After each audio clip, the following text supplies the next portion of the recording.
Bonsoir à toutes et à tous et merci infiniment de votre présence. Merci à l'Université de Bretagne Sud de m'avoir invité. Je le disais tout à l'heure à son vice-président, mais aussi à son président. Je suis très heureux chaque fois qu'une université prend une initiative de ce type et joue pleinement son rôle à l'interface des savoirs savants et puis des savoirs sociaux qui sont nécessaires pour la formation.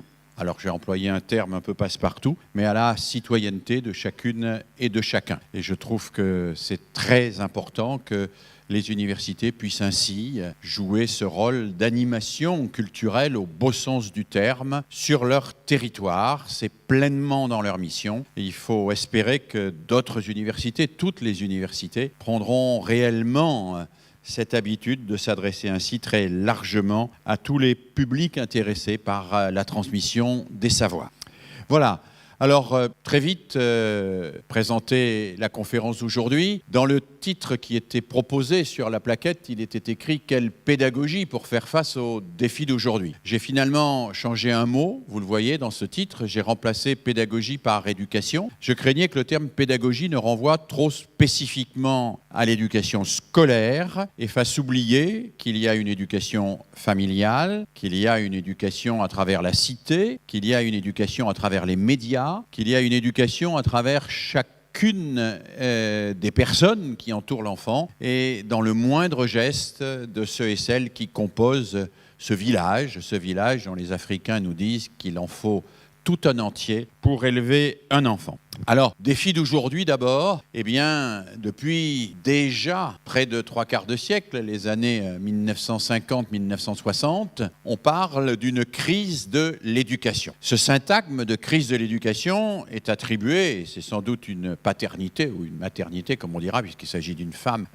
tout à fait légitime, à Hannah Arendt, qui en 1964 publie un ouvrage qui s'intitule « La crise de la culture », dans lequel il y a un chapitre qui s'appelle « La crise de l'éducation ». Dans cet ouvrage, elle analyse ce qui se passe en éducation aux États-Unis à ce moment-là et elle pointe 2 ou 3 dérives du système éducatif américain et en particulier des dérives autour d'une sorte de béatification naïve de la spontanéité de l'enfant, d'une sorte de refus presque implicite des adultes de transmettre les savoirs, la culture dont ils sont porteurs à ceux et celles qui viennent au monde et qui devront, dit-elle, non seulement comprendre ce monde, mais prolonger ce monde après. Et ce terme, ce syntagme, crise de l'éducation, est resté, il a été repris, il est aujourd'hui beaucoup utilisé par les philosophes pour souligner un moment de notre histoire un peu particulier où l'humanité se trouve face à des défis nouveaux parce qu'il y a eu des mutations civilisationnelles importantes et où les enfants semblent échapper au grand système de tutelle éducative qui avait été mis en place jusqu'à présent. L'enfant, jusqu'à présent, même si on pouvait imaginer la guerre des boutons, et cela depuis très longtemps, c'est-à-dire un certain nombre de gens qui sortent un petit peu des sentiers battus, l'éducation restait une institution, pas simplement dans l'école, dans la famille, dans la société, dont on savait à peu près ce qu'elle faisait, où elle allait, et comment elle devait former nos enfants, les aider à grandir et s'inscrire dans la vie. Aujourd'hui, on a le sentiment, et c'est un sentiment très largement répandu, que nos enfants nous échappent et que leur comportement lui-même n'est plus ni facilement intelligible, ni a fortiori facilement influençable. J'écoutais, vous l'avez peut-être entendu hier sur France Culture, ou dimanche soir plus exactement sur France Culture, une émission sur la multitude des sites internet que regarde aujourd'hui un collégien, les sites pornographiques évidemment, les sites soucoupistes, les sites d'appel à la violence systématique, les sites qui renvoient des images prises et volées à d'autres et qui parfois provoquent en retour des chocs extrêmement violents, en particulier à travers un certain nombre de scènes peu difficiles qui peuvent provoquer des suicides de jeunes filles. On citait un nombre important de suicides de jeunes filles dont on avait diffusé sur Internet les images des images particulièrement difficiles. Alors, il s'agit là d'une culture qui a pour caractéristique d'être relativement invisible pour les adultes. Moi, quand j'étais adolescent, j'écoutais Salut les copains qui passait à 17h sur Europe 1. Mes parents, évidemment, disaient que c'était de la musique de fou, mais ils savaient ce que c'était. C'est-à-dire que la culture que j'écoutais, ils pouvaient la désapprouver, néanmoins, ils la connaissaient. Ils la connaissaient, ils pouvaient en discuter, et je pouvais même en discuter avec eux. C'était très compliqué, très difficile, vite conflictuel, mais je pouvais en discuter avec eux. Aujourd'hui, on a le sentiment que nos enfants vivent dans un autre monde, dans un monde dans lequel nous ne pénétrons pas, dans un monde où il se passe des choses extraordinaires et des choses qui peuvent apparaître effrayantes. Dès les années 1991, c'est-à-dire au tout début de l'apparition de ces phénomènes, un écrivain américain très important, qui est un homme qui décrit admirablement la situation de la jeunesse aujourd'hui, dans un roman superbe qui s'appelle De beaux lendemains, disait « Nous avons tous perdu nos enfants. Nous les avons perdus au sens où nous ne les contrôlons plus, nous ne savons plus où ils sont, dans quel monde ils vivent. Pour nous, c'est comme si tous les enfants d'Amérique étaient morts. Regardez-les, bon Dieu, violents dans les rues, comateux devant les centres commerciaux, hypnotisé devant la télé, on dirait aujourd'hui hypnotisé devant les écrans, bien sûr. Dans le courant de mon existence, a ajouté Russell Banks, il s'est passé quelque chose de terrible qui nous a ravi nos enfants. J'ignore quelles sont les causes et quels sont les effets, mais les enfants ont disparu, ça je le sais. Et il ajoutait, et le mieux que nous puissions faire pour eux et pour nous, c'est de rager contre ce qui les a pris. Même si nous ne savons pas à quoi ça ressemblera quand la fumée se dissipera, nous savons que cette rage, pour le meilleur et pour le pire, engendrera un avenir. Les victimes sont ceux qui ont renoncé à l'avenir. Vous voyez que le diagnostic de Russell Banks est très noir, très sombre, très pessimiste. Il parle d'une société qui nous a ravi nos enfants. Et en même temps, il dit que nous ne devons pas renoncer à l'avenir, nous devons penser cette réalité-là et nous projeter dans l'avenir avec cette réalité-là. Nous ne pouvons pas renoncer à l'avenir, nous n'en avons pas le droit. L'existence même de nos enfants nous l'interdit. Nous l'interdit et peut-être même que l'existence même de nos enfants nous aide à relever la tête et à regarder l'avenir. C'est une célèbre pédagogue dont on parle beaucoup aujourd'hui, un peu à tort et à travers d'ailleurs, et parfois d'une manière un peu déformée, Maria Montessori, qui disait « Que serait l'adulte sans l'enfant qui l'aide à s'élever ?» Sans l'enfant qui l'aide à s'élever, c'est-à-dire sans la présence d'un enfant qui contraint d'une certaine manière l'adulte à regarder au-dessus de ses soucis du quotidien, à regarder au-dessus de son présent, de ces petits et grands problèmes du moment pour imaginer vers quel monde on peut amener nos enfants. Il y a, vous le savez, une célèbre question qui traîne dans la philosophie de l'éducation depuis longtemps. Quelle planète, quel monde laisserons-nous à nos enfants ? Et Pierre Rabhi a rajouté à cette question une deuxième, il y a pas très longtemps. Il a dit à la question « Quel monde laisserons-nous à nos enfants ?» Il nous faut maintenant rajouter « Quels enfants laisserons-nous au monde ?» Quels enfants laisserons-nous pour qu'ils continuent le monde, qu'ils assurent sa continuité, son avenir, qu'ils assurent si possible la construction d'un monde meilleur que celui dans lequel nous vivons.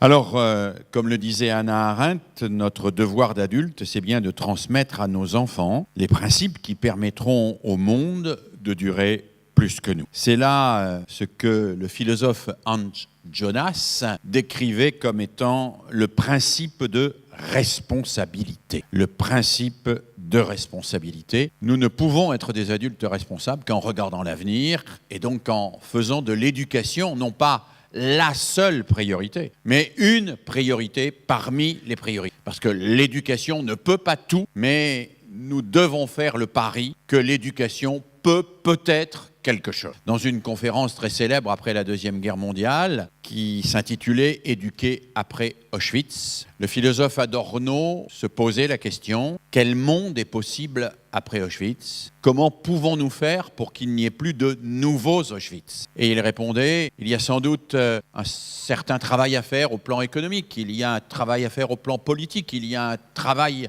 à mener, une réflexion en profondeur à mener au plan géopolitique. Mais nous devons faire le pari que l'éducation peut aussi quelque chose pour éviter de nouveaux Auschwitz et pour permettre que le monde aille non pas vers la barbarie, mais vers plus de solidarité et de partage. Alors voilà, c'est pour cela que l'éducation est évidemment un enjeu de société, que c'est l'affaire de tous et que c'est vers une cité de l'éducation que, je crois, nous devons nous diriger. Une cité de l'éducation, c'est-à-dire une cité où tous les partenaires soient ensemble solidaires de l'éducation qu'ils proposent à nos enfants. Alors je vais très classiquement construire mon exposé en deux parties. Je vais dans la première partie reprendre et décliner les raisons de cette crise de l'éducation aujourd'hui. Et dans une deuxième partie, qui sera positive, rager ne suffit pas. Au-delà de la rage, il faut proposer. Je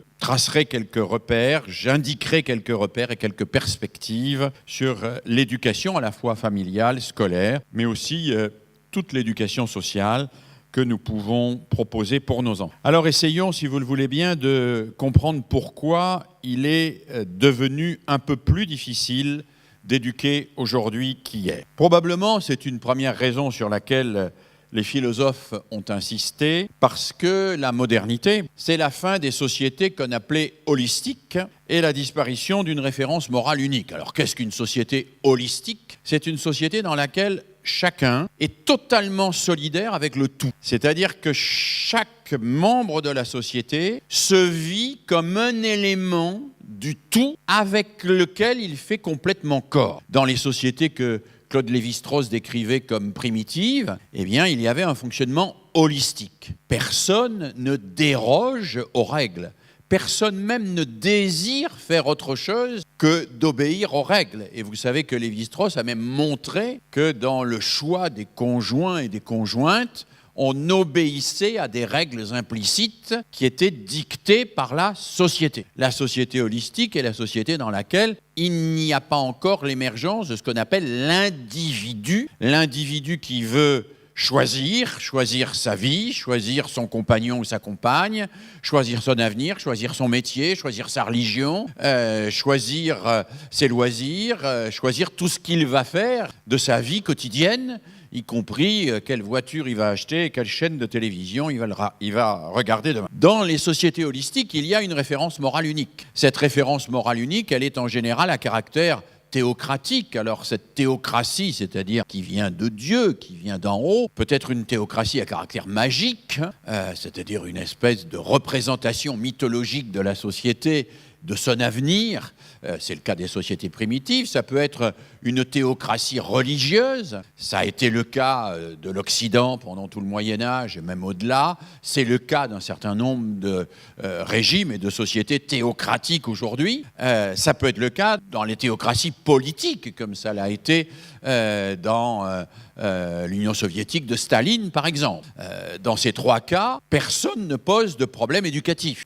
L'éducation n'est d'ailleurs pas objet de débat. Si vous débattez des questions éducatives, vous êtes un dissident, un hérétique. Vous ne suivez pas le dogme qui est imposé par la société à laquelle vous appartenez. Il y a une référence morale unique. Il n'y a pas de véritable enjeu éducatif.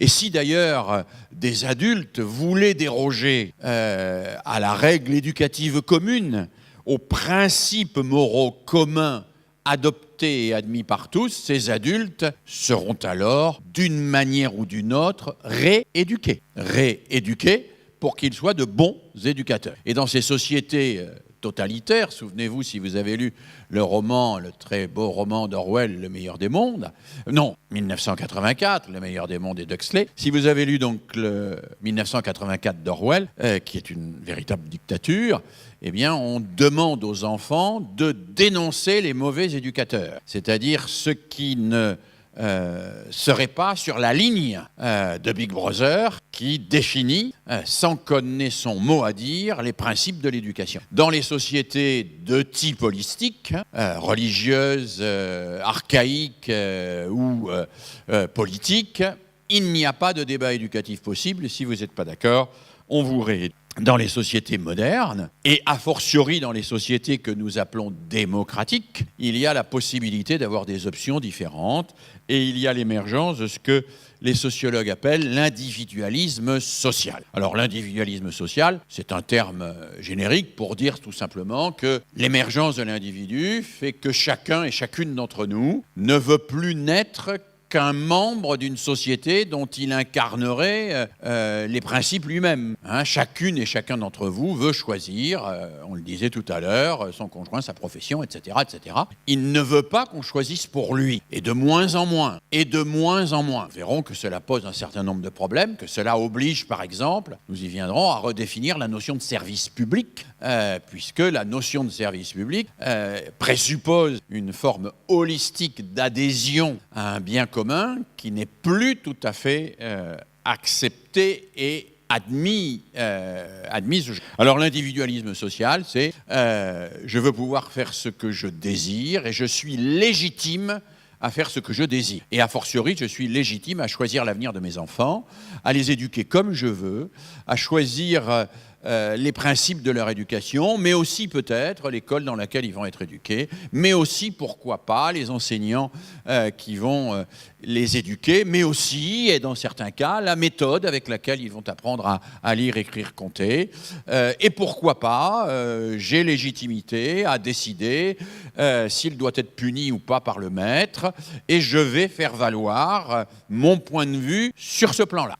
Et nous vivons d'ailleurs à cet égard un changement assez radical, et s'il y a des enseignants dans la salle, je crois en discerner quelques-uns, en distinguer quelques-uns, ils perçoivent cette montée de l'individualisme social. Moi, quand je suis rentré à l'école, il y a très longtemps de cela, je me suis installé à l'école comme aujourd'hui je m'installe dans un avion. C'est-à-dire que je boucle ma ceinture de sécurité et que dans l'avion, je n'ai à aucun moment le désir d'aller donner des conseils aux pilotes, avouant ma totale incompétence à la matière. Je ne veux pas frapper à la cabine de pilotage pour dire que là, il faut mettre les gaz, que là, il faut tourner à gauche, que là, il faut tourner à droite, etc. etc. Et mes parents et moi-même étions dans cette posture quand j'étais à l'école. Mon père était un homme très à droite, mon instituteur était un communiste convaincu.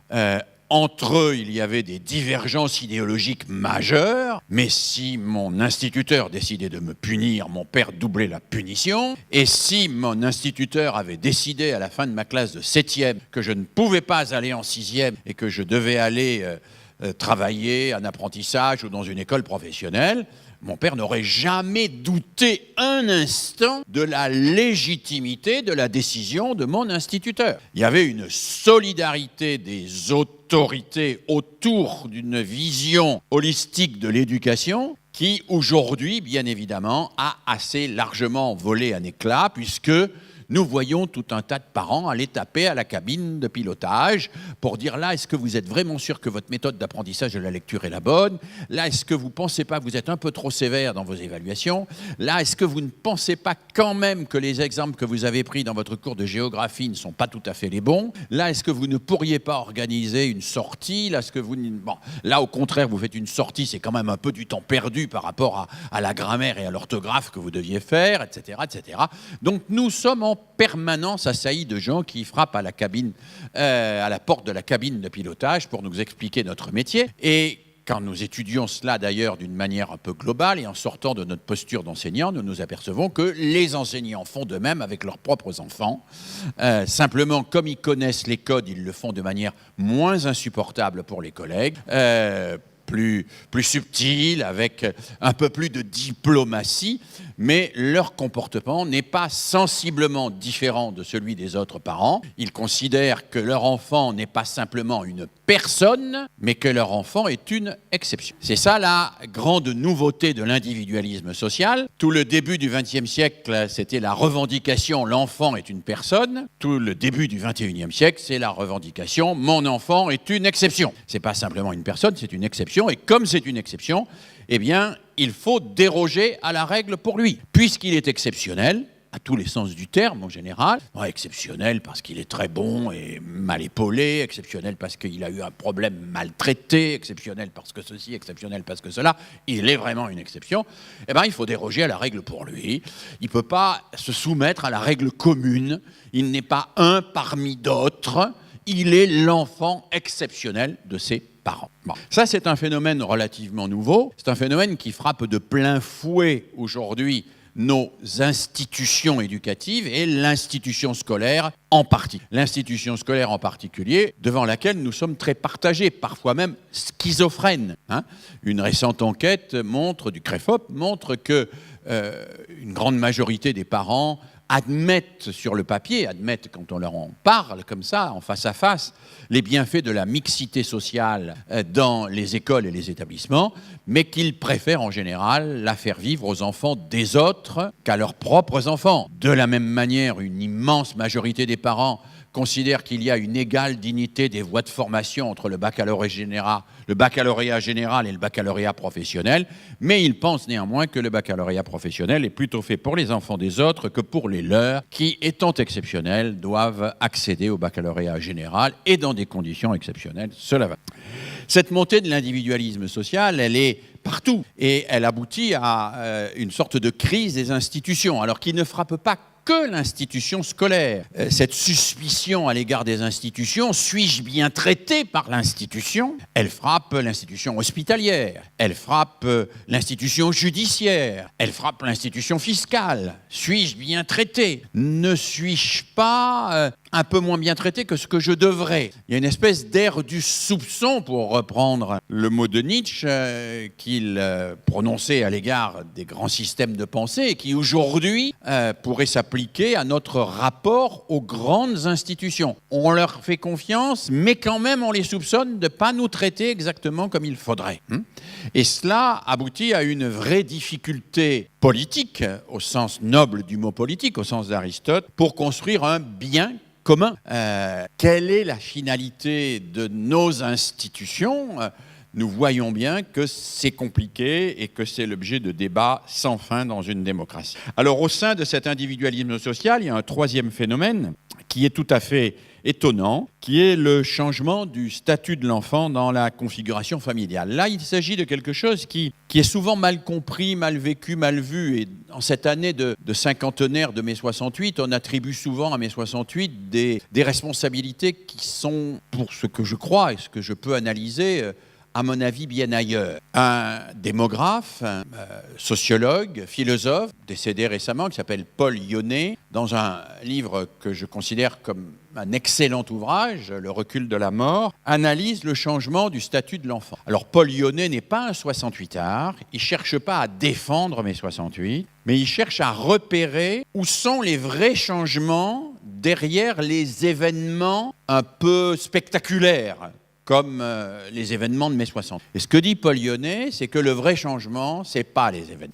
Le vrai changement en éducation, c'est l'émergence d'un phénomène extrêmement important dont nous n'avons pas mesuré l'importance, tellement il était évident, mais qui a des conséquences considérables sur les configurations familiales et éducatives, c'est la contraception. Alors on me dirait, attendez, vous n'allez pas nous faire... Non, pas du tout. Moi, je ne suis pas contre la contraception, bien au contraire. J'ai été un des expérimentateurs de la pilule pour hommes. Donc, de ce côté-là, je suis à l'abri de tout soupçon. Je plaide pour une contraception émancipatrice, libératrice, et je suis convaincu que c'est une conquête fabuleuse.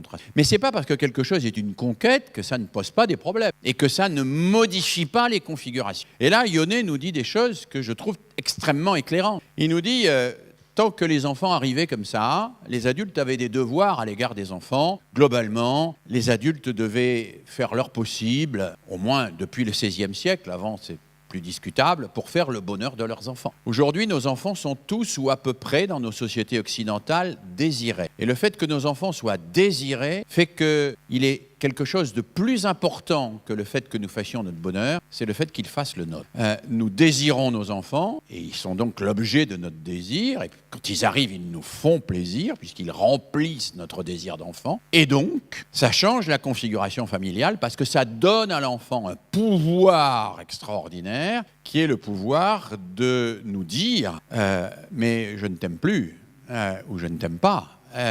Et ou je t'aime moins. Et à ce moment-là, de détruire en quelque sorte notre projet que nous avions construit avec. Ça met l'enfant dans une posture qui est une posture peut-être pas de toute puissance, mais une posture dans laquelle il est capable, parce qu'il est très intuitif, de faire monter en permanence la surenchère parmi les adultes.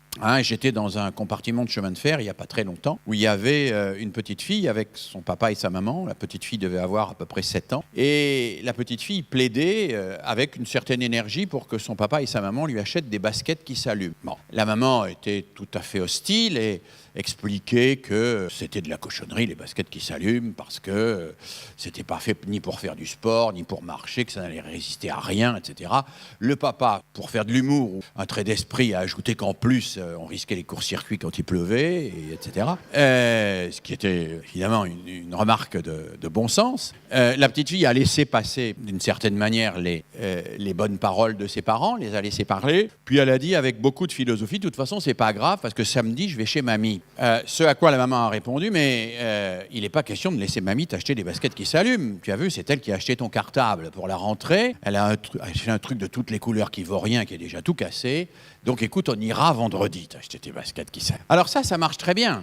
Et l'enfant, il le sait. Alors, la situation que je vous dépeins est assez caricaturale, parce que je l'ai résumée en peu de mots, alors que c'était une discussion qui s'est étendue sur plus longtemps. Mais en réalité, beaucoup d'enfants ont perçu qu'ils avaient un très grand pouvoir sur nous. Ils avaient un très grand pouvoir sur nous parce que ce que nous voulons d'abord, c'est qu'ils nous aiment. Et pour obtenir leur amour, on ferait à peu près n'importe quoi. Surtout s'ils nous mettent en concurrence avec d'autres.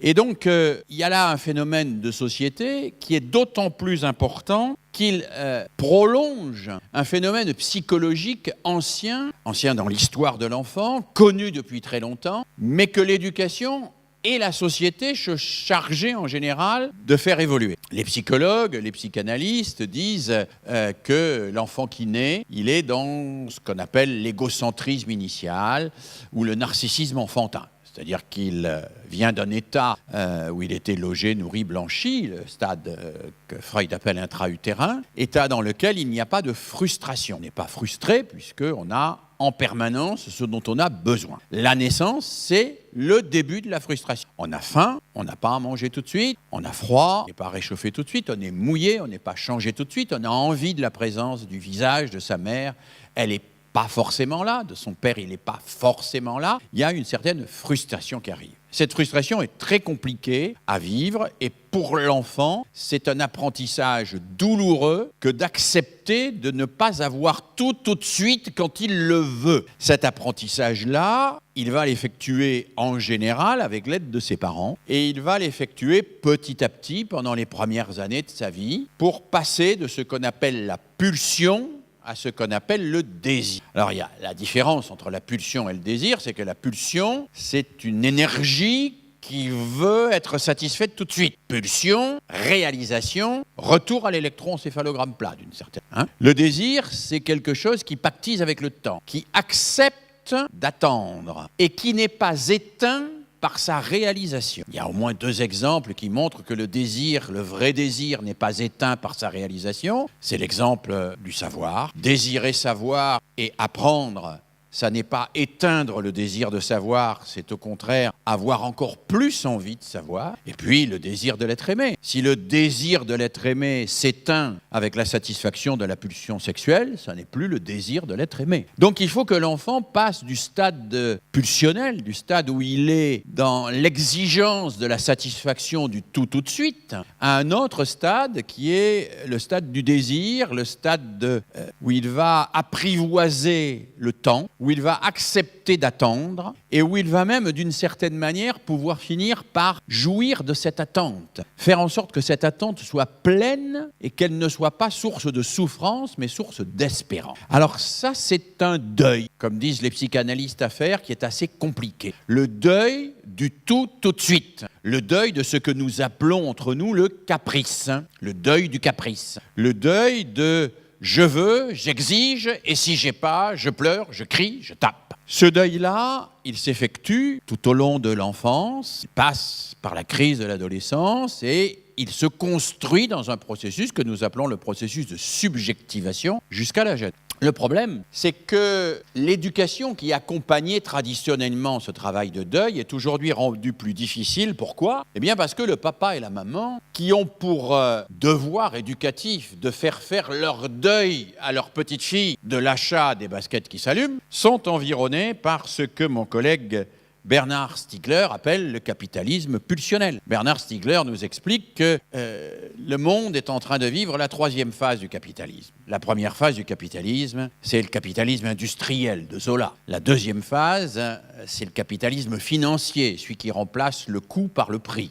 Le capitalisme financier, ça consiste à dire le coût de la tonne de blé à la bourse de Chicago, ça n'est pas ce que ça a coûté en énergie, en main-d'œuvre, en travail des hommes, c'est ce qui est le résultat des enchères et des surenchères et des spéculations de tous ceux qui, dans la minute où cette tonne de blé est mise sur le marché, vont jouer à la bourse pour faire monter, baisser, etc. Le prix est le résultat de la spéculation, ça n'a rien à voir avec le coût. La preuve, c'est qu'on peut vendre des choses à un prix qui est inférieur au coût, y compris au coût humain, écologique, etc. Et on peut vendre des choses qui sont dont le prix est bien supérieur au coût. Eh bien, le capitalisme financier, c'est le triomphe du prix sur le coût. Et c'est ce qui, par le biais de la spéculation, est en train de mettre à mal une grande partie de notre planète. La troisième phase du capitalisme, dit Stiegler, c'est le capitalisme pulsionnel, qui s'enchaîne sur les deux premières. C'est le capitalisme d'un marché débridé, qui susurre en permanence à l'oreille de ceux qui veulent bien entendre et écouter, et même des autres, parce qu'il y en a partout des messages de ce type. Fais ton caprice, ça fait marcher le commerce. Achète, exige, demande, fais monter les enchères autour de soi, obtiens tout ce que tu veux, ça contribue à la croissance. Voilà. Et ça, c'est un message qui relève de ce qu'un philosophe comme Cornelius Castoriadis aurait appelé une conspiration, au sens étymologique latin du terme, cum respirare. Personne ne le dit, ça fait ton caprice, ça fait marcher le commerce. Mais ça respire ensemble, cum respirare. On entend ça un peu partout. En réalité, c'est diffus dans les messages publicitaires, c'est diffus dans nos appareils électroniques, c'est diffus un peu partout. Achetez, achetons, etc.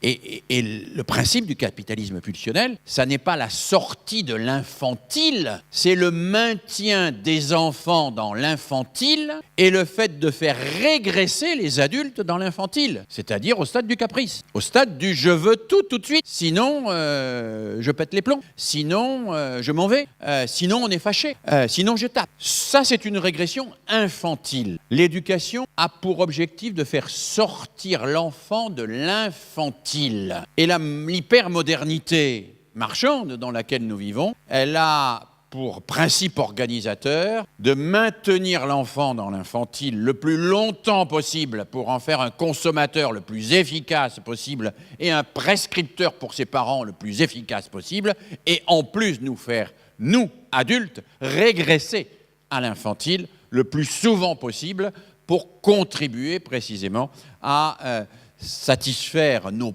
pulsions sans les métaboliser, sans les transformer pour en faire de véritables désirs. Alors ce phénomène-là est un phénomène tout à fait fondamental à comprendre et à relier à quelque chose qu'un autre philosophe contemporain, Alain Badiou, décrit très bien quand il montre que l'urgence du temps, c'est de se donner du sursis pour penser. Il dit, et c'est quelque chose qui me touche beaucoup personnellement, parce qu'au quotidien, j'ai le sentiment de plus en plus de manquer de ce temps, et j'ai le sentiment que les enfants avec lesquels je travaille, les maîtres avec lesquels je travaille manquent de ce temps. Se donner du temps pour penser, c'est-à-dire non pas dire oui, non pas dire non, mais dire on attend un peu, on y réfléchit, on se documente, on anticipe ce qui va se passer, on parle avec d'autres, on pense. On n'est pas dans le pulsionnel, on est dans le réflexif. Et si je me permets d'insister là-dessus, c'est parce qu'il me semble que là, nous sommes au cœur d'une problématique absolument fondamentale. On peut disserter à l'infini sur les missions de l'école, sur la fonction de l'éducation. On se mettra assez vite d'accord sur le fait que l'école doit apprendre à lire, écrire, compter, s'exprimer, respecter les autres, etc. On se mettra assez d'accord pour dire que l'éducation doit faire le bonheur des enfants. Et d'ailleurs, personne n'est contre tout cela. Mais tout cela, c'est peut-être pas la racine, c'est peut-être pas le fond des choses. Peut-être que le fond des choses, il est dans la capacité qu'aurait l'éducation à lutter contre une accélération démesurée, contre un triomphe du pulsionnel, contre une abolition ou un rétrécissement de l'espace consacré à la pensée, à la réflexivité, et je pourrais ajouter à la contemplation, à la méditation, à toute une série d'activités humaines qui sont devenues aujourd'hui de plus en plus difficiles parce que non seulement l'urgence nous talonne, mais que le pulsionnel est exaspéré par une espèce de conspiration du caprice mondialisé. Il y a là quelque chose qui est, je crois, très important, et vous allez voir dans les conséquences éducatives, pédagogiques, pour la famille, pour l'école, sont absolument essentiel. C'est essentiel parce que cela, à mon avis, nous permettra de sortir de la double attitude dans laquelle les adultes sont trop souvent quand il s'agit d'éducation, qui sont la crispation autoritarisme ou le laxisme démagogique. Vous savez, cette attitude que nous connaissons bien, que nous avons nous-mêmes tous vécu à un moment ou à un autre, notre fils, notre fille nous apporte son carnet de correspondance, il a une mauvaise note en anglais, on prend une grande colère en disant « à partir d'aujourd'hui, je te ferai faire 2 heures d'anglais toutes les semaines, tous les week-ends, etc. » L'enfant ferme les écoutilles, il sait que c'est absolument pas vrai, qu'on n'y arrivera pas. La dernière fois, on a tenu une semaine, cette fois-ci, on tiendra peut-être pas une semaine, etc. etc. Donc, notre crispation autoritariste ne fera pas long feu. Au bout d'une semaine, on dira après tout, l'anglais, c'est ton problème. Mon petit avis, c'est ta vie. Moi, ma vie, elle est faite. Mon salaire, il tombe chaque mois. Si tu veux pas te prendre en charge, eh bien, tant pis pour toi, fais ce que tu veux. Et on passe ainsi devant des enfants qui regardent passer les balles comme au tennis, de fonction ou d'attitudes hyper autoritaires, fais ce que je veux, à des attitudes hyper laxistes. Après tout, mon petit gars, moi, j'en ai rien à faire. Si tu veux pas faire ce que je veux, fais ce que tu veux. Moi, après tout, ton avenir, c'est le tien, c'est pas le mien. Et puis, je peux pas prendre à ta place. Ce qui est vrai. Je ne peux pas prendre à sa place. Alors, on est là, et notre société tout entière, quand on analyse les messages qu'elle adresse à l'égard des enfants, je n'ai pas le temps de vous donner des exemples multiples, ni des études qui portent sur l'exemple des messages à destination des enfants, on s'aperçoit que ces messages sont ou bien des messages de crispation autoritariste, on leur dit ce qu'il faut faire, ce qui est interdit, et d'une manière souvent extrêmement dure, extrêmement ferme, et puis, à côté, et simultanément ou dans les instants qui suivent, on leur dit qu'après tout, ils font ce qu'ils veulent. Parce qu'on ne peut pas tenir ce qui est interdit, et que donc, ne pouvant pas tenir ce qui est interdit, on les laisse faire ce qu'ils veulent, et on les laisse livrer à eux. Alors, entre cette crispation autoritariste et ce laxisme démagogique, il nous faut évidemment trouver une ligne de passage, c'est celle que je vais m'efforcer de décrire dans la deuxième partie de mon exposé. Mais avant, je voudrais vous donner 2 repères théoriques qui, pour moi, m'aident bien. Le premier repère théorique, c'est une citation que vous voyez s'inscrire ici d'un philosophe qui s'appelle Hans-Georg Gadamer, dans un livre qui s'appelle « L'héritage de l'Europe », qui dit, et je crois que ce qu'il dit là est très très important pour nous aujourd'hui, pour notre avenir aujourd'hui, c'est véritablement une tâche gigantesque qui se trouve assignée à chaque homme à tout instant. Il s'agit de tenir sous contrôle ses préventions. Sa peur, par exemple, sont pleins de désirs, de pulsions, d'espoir et d'intérêt. Et suffisamment pour que l'autre ne devienne pas invisible ou ne demeure pas invisible. Qu'on puisse donner raison à l'autre, qu'on doive avoir tort contre soi-même et contre ses propres intérêts. Voilà qui n'est pas facile à comprendre. Mais voilà, ajoute Gadamer dans tout son livre, qui est le cœur même de toute forme de socialité.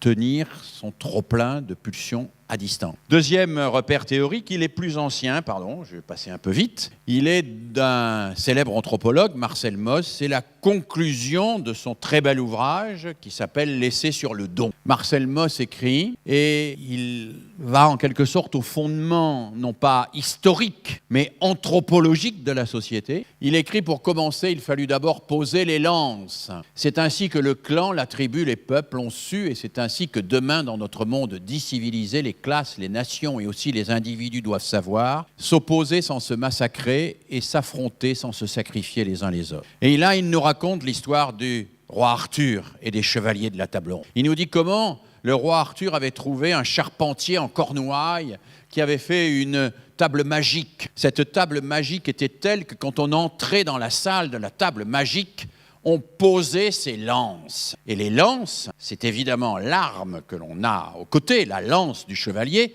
mais c'est aussi ces lances au sens figuré du terme. C'est les lances que l'on a dans la tête, c'est la violence que l'on a dans la tête, c'est l'agression dont on est porteur potentiellement à l'égard de l'autre. On posait ces lances. Les chroniques d'Arthur racontent comment le roi Arthur, avec l'aide d'un charpentier de Cornouailles, inventa cette merveille de la cour miraculeuse autour de laquelle les chevaliers ne se battirent plus. Mais il n'y a plus de charpentier de Cornouailles capable de construire une table magique qui nous permettrait de poser nos lances et de parler en dehors de toute tension, de toute violence, de nous opposer sans nous affronter, de discuter sans nous violenter, d'être capable de vivre ensemble sans nous précipiter en permanence les uns sur les autres, avec le terrible danger de finir par nous anéantir réciproquement. J'aime bien cette citation de Marcel Boss. Elle me rappelle un travail effectué par mon collègue Francis Imbert sur ce qu'il appelle les enfants bolides. Les enfants bolides, c'est les enfants qui partent au quart de tour. Alors, les enfants qui partent au quart de tour, c'est ceux qui, quand ils s'ennuient, ils crient, ou ils manifestent leur ennui d'une manière ou d'une autre. Ou ce sont les enfants qui, quand ils sont un tout petit peu touchés par quelqu'un, eh bien, ça part. J'étais dans une classe il y a quelque temps, j'ai passé un événement que ni la maîtresse qui était là, ni moi n'avions prévu. Un élève, alors l'a-t-il fait volontairement ou pas, on n'en sait rien, mais a dû toucher avec le bout de sa chaussure la veste du camarade qui était devant lui, qui s'est immédiatement retourné, l'a attrapé par le collet, et lui a commencé à parler de sa mère, etc., dans des conditions peu amènes, évidemment, vous imaginez, surenchère, 10 minutes pour les séparer. On est là devant un enfant bolide. Il y a son copain qui passe légèrement son pied sur son pull-over derrière et il part dans une espèce de dérive violente, incontrôlable et incontrôlée. C'est un enfant bolide. Et boilos, c'est le javelot en grec. Hein, boilos, c'est le javelot. Et Francis Imbert nous rappelle que ce qu'on appelle le symbolique dans nos sociétés, c'est quand on casse le javelot et qu'on en donne une partie, la moitié à l'adversaire. C'est-à-dire qu'on fait la paix avec lui et qu'on décide d'être avec lui sin boilos, sans javelot. Le symbole, c'est le javelot cassé. Hein, quand on casse le javelot, c'est-à-dire qu'on casse ce qui est capable d'abîmer, de faire mal à l'autre, et qu'on lui en donne la moitié, et qu'on est avec lui dans une relation pacifiée. Et je crois que pour beaucoup de nos enfants aujourd'hui, un des enjeux majeurs, c'est d'entrer dans le symbolique. Alors le symbolique au sens étymologique, le symboilos, c'est-à-dire le sans javelot, et le symbolique au sens évidemment du langage, au sens de la capacité à conceptualiser, au sens de la capacité à sortir des rapports de violence, des rapports de tension, des rapports d'exigence immédiate et de caprice, violence qui est évidemment le contraire de ce que nous souhaitons pour chacun d'entre eux et pour leur avenir commun. Alors à partir de ces deux repères que je souhaitais vous faire partager, quelques perspectives maintenant. Première perspective, d'abord, l'éducation, ça n'est pas simplement l'affaire de l'école. Même si en France, le ministère s'appelle de l'Éducation nationale, qui s'appelle de l'Éducation nationale est en réalité un ministère de l'instruction scolaire, même si on vient de lui rattacher jeunesse et sport pour la force. Hein. L'éducation, c'est une affaire collective. Et j'ai l'habitude de dire, et j'ai essayé de montrer dans des travaux, comment un enfant qui grandit a besoin de 3 piliers éducatifs. Les parents, qui représentent le pilier de la filiation, c'est l'histoire réelle ou l'histoire fantasmée, inventée. Dans le cas d'un enfant adopté, il y a de l'histoire. Hein. Cette histoire s'incarne à travers les parents. Il y a de la filiation, c'est de la filiation symbolique et non pas génétique, mais il y a les parents qui accueillent l'enfant dans le monde, qui lui permettent de sortir progressivement de l'infantile, hein, et qui commencent à l'aider à sortir progressivement de l'infantile, non pas tout de suite. Si ta maman est en retard, c'est pas forcément parce qu'elle t'aime pas. Elle est peut-être coincée dans les embouteillages. Elle a peut-être autre chose à faire. Et si quelqu'un ne te satisfait pas tout de suite, n'en déduis pas qu'il te déteste. C'est une bonne morale, ça, quand même. Hein. Si quelqu'un ne te satisfait pas tout de suite, n'en déduis pas qu'il te déteste. il a peut-être autre chose à faire. C'est déjà un élément régulateur de notre vie collective qui est assez important. Donc les parents ont tous ce travail à faire, et puis un travail évidemment tout à fait essentiel et qu'on considère aujourd'hui comme fondamental autour du langage. Nous savons aujourd'hui l'importance qu'il y a à tenir à un enfant un langage que Bernstein appelle un langage élaboré, non pas un langage restreint. Alors la différence entre les deux types de langage, c'est que quand on tient un langage dit de code restreint, on utilise le langage que pour désigner et donner des ordres. Ça, c'est un bol, tu vas vider ton. Désigner, donner des ordres. Code élaboré, premier élément, c'est déjà pas très gentil si tu vas pas vider ton bol parce que c'est maman qui va devoir le faire ou papa. Et puis, si chacun va vider son bol, c'est une contribution à... Contribution, ça se voit pas, la contribution, c'est déjà de l'abstraction. À une œuvre collective, à œuvre, c'est quoi une œuvre? C'est pas quelque chose qu'on voit comme ça, collectif. Ça... Et puis, derrière ça, il y a peut-être de l'égoïsme, un manque de générosité. Ah, oh là là, égoïsme, générosité, c'est des trucs qu'on voit pas, c'est des concepts, c'est des abstractions. On sait que selon que les enfants vont bénéficier dans leur famille d'un code restreint, où on ne fait que nommer et donner des ordres, ou d'un code élaboré, où on va utiliser des débuts de concepts ou de notions, où on va tâcher d'engager une petite discussion, où on va aider l'enfant à reformuler ce qu'il dit pour que ce soit plus juste et plus précis. On sait que quand l'enfant a un code élaboré dans la famille, il arrive à l'école dans des conditions infiniment meilleur que l'enfant qui a vécu avec un code linguistique restreint. Ça se voit simplement. Il y a une mesure très simple qui a été faite par mon collègue Alain Bintolila, c'est le nombre de mots de vocabulaire. À l'entrée en maternelle, ça va quand même de 600 à 6000. Certains enfants n'ont que 600 mots, d'autres ont 6000 mots de vocabulaire à l'entrée en maternelle. Vous voyez l'importance de l'éducation familiale, ou l'importance que la famille qui n'est pas en capacité de pratiquer le code élaboré avec les enfants, puisse trouver des relais sociaux où on pratiquera ce code élaboré. La crèche, un lieu d'accueil, parfois des frères, des sœurs, des oncles, des tantes, des voisins, des voisines. Et on sait à quel point des voisins, des voisines, des oncles, des tantes, des relais sociaux peuvent parfois aider l'enfant à s'approprier un langage que les parents n'ont pas été en mesure, pas par mauvaise volonté, mais par difficulté personnelle de leur transmettre. Donc les parents ont là un rôle fondamental, et je pourrais multiplier, mais il y a des éléments sur lesquels, pour moi, on n'insiste pas suffisamment, comme la question du sommeil, par exemple. Le problème du sommeil de l'enfant est un problème de santé publique majeur aujourd'hui, de santé publique majeure. On fait porter à l'école et aux enseignants la responsabilité de l'échec scolaire, on a partiellement raison, mais si toutes les familles s'engageaient à n'envoyer que des enfants reposés et qui ont eu suffisamment de temps de sommeil le matin à l'école, je veux dire qu'on pourrait partager la responsabilité, non plus de l'échec, mais de la réussite, cette fois-ci. Et là, il y a vraiment tout un travail à faire, je crois, pour se mettre en tête que la responsabilité, elle est partagée, la responsabilité de la réussite éducative est partagée,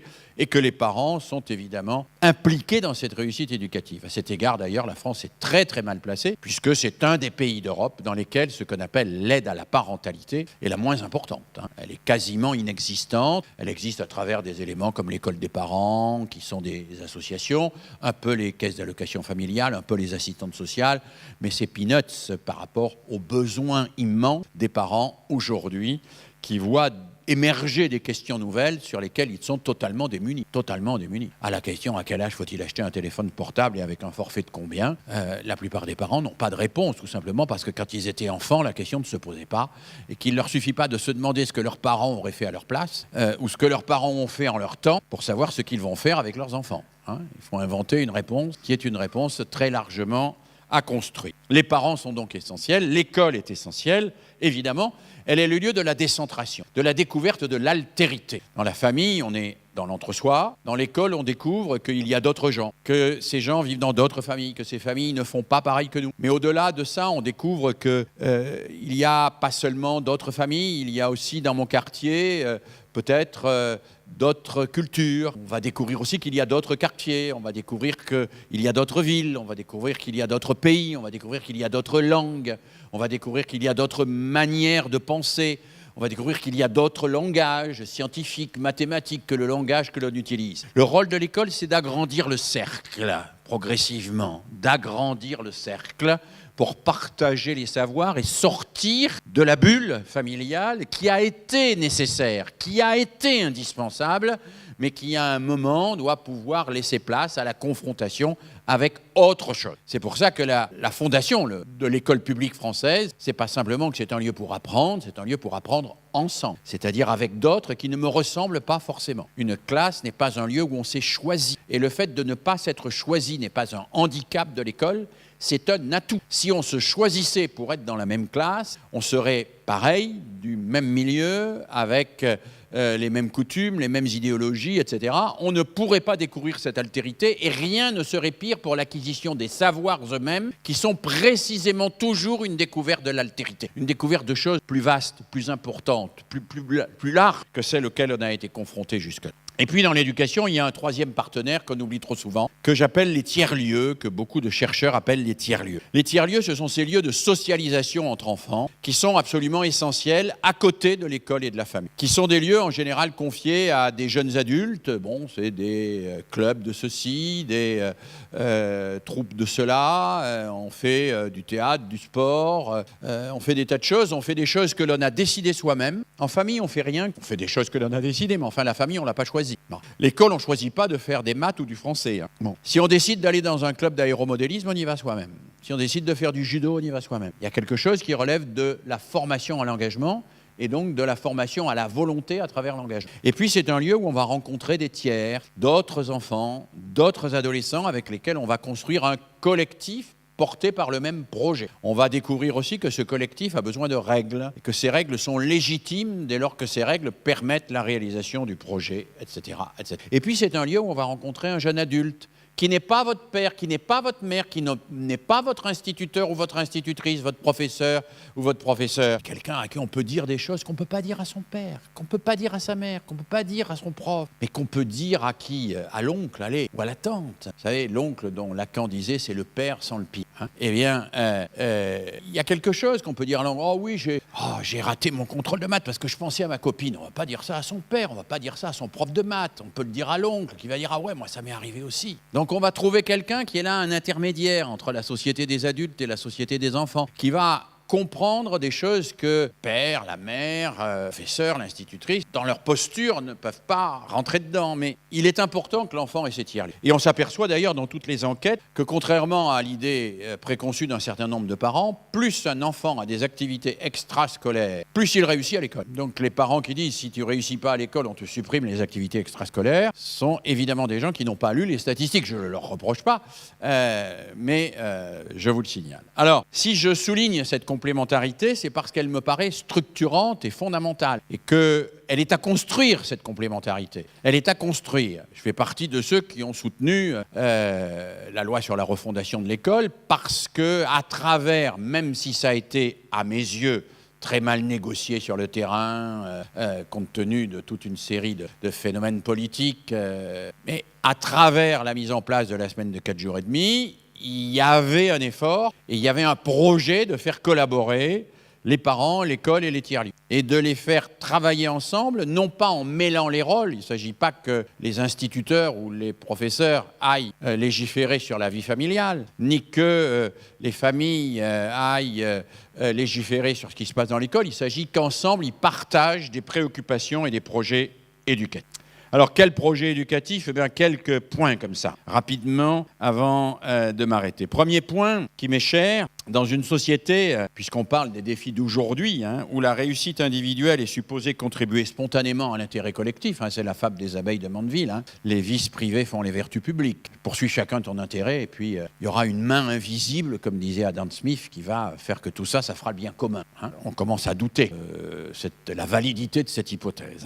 Donc, dans une société où la réussite individuelle est supposée contribuer spontanément à l'intérêt collectif, il me semble que l'éducation doit travailler inlassablement à la mise en place de formes de coopération qui profitent à tous et construisent du commun. Je crois que c'est un des enjeux majeurs de l'éducation, la coopération. La coopération. Alors la coopération, c'est pas n'importe quoi. Ça ne se décrète pas d'une manière facile, la coopération. Si je dis à 5 enfants, faites un panneau sur un pays d'Afrique, un insecte, un livre, ou que sais-je encore, ils ne vont pas spontanément coopérer.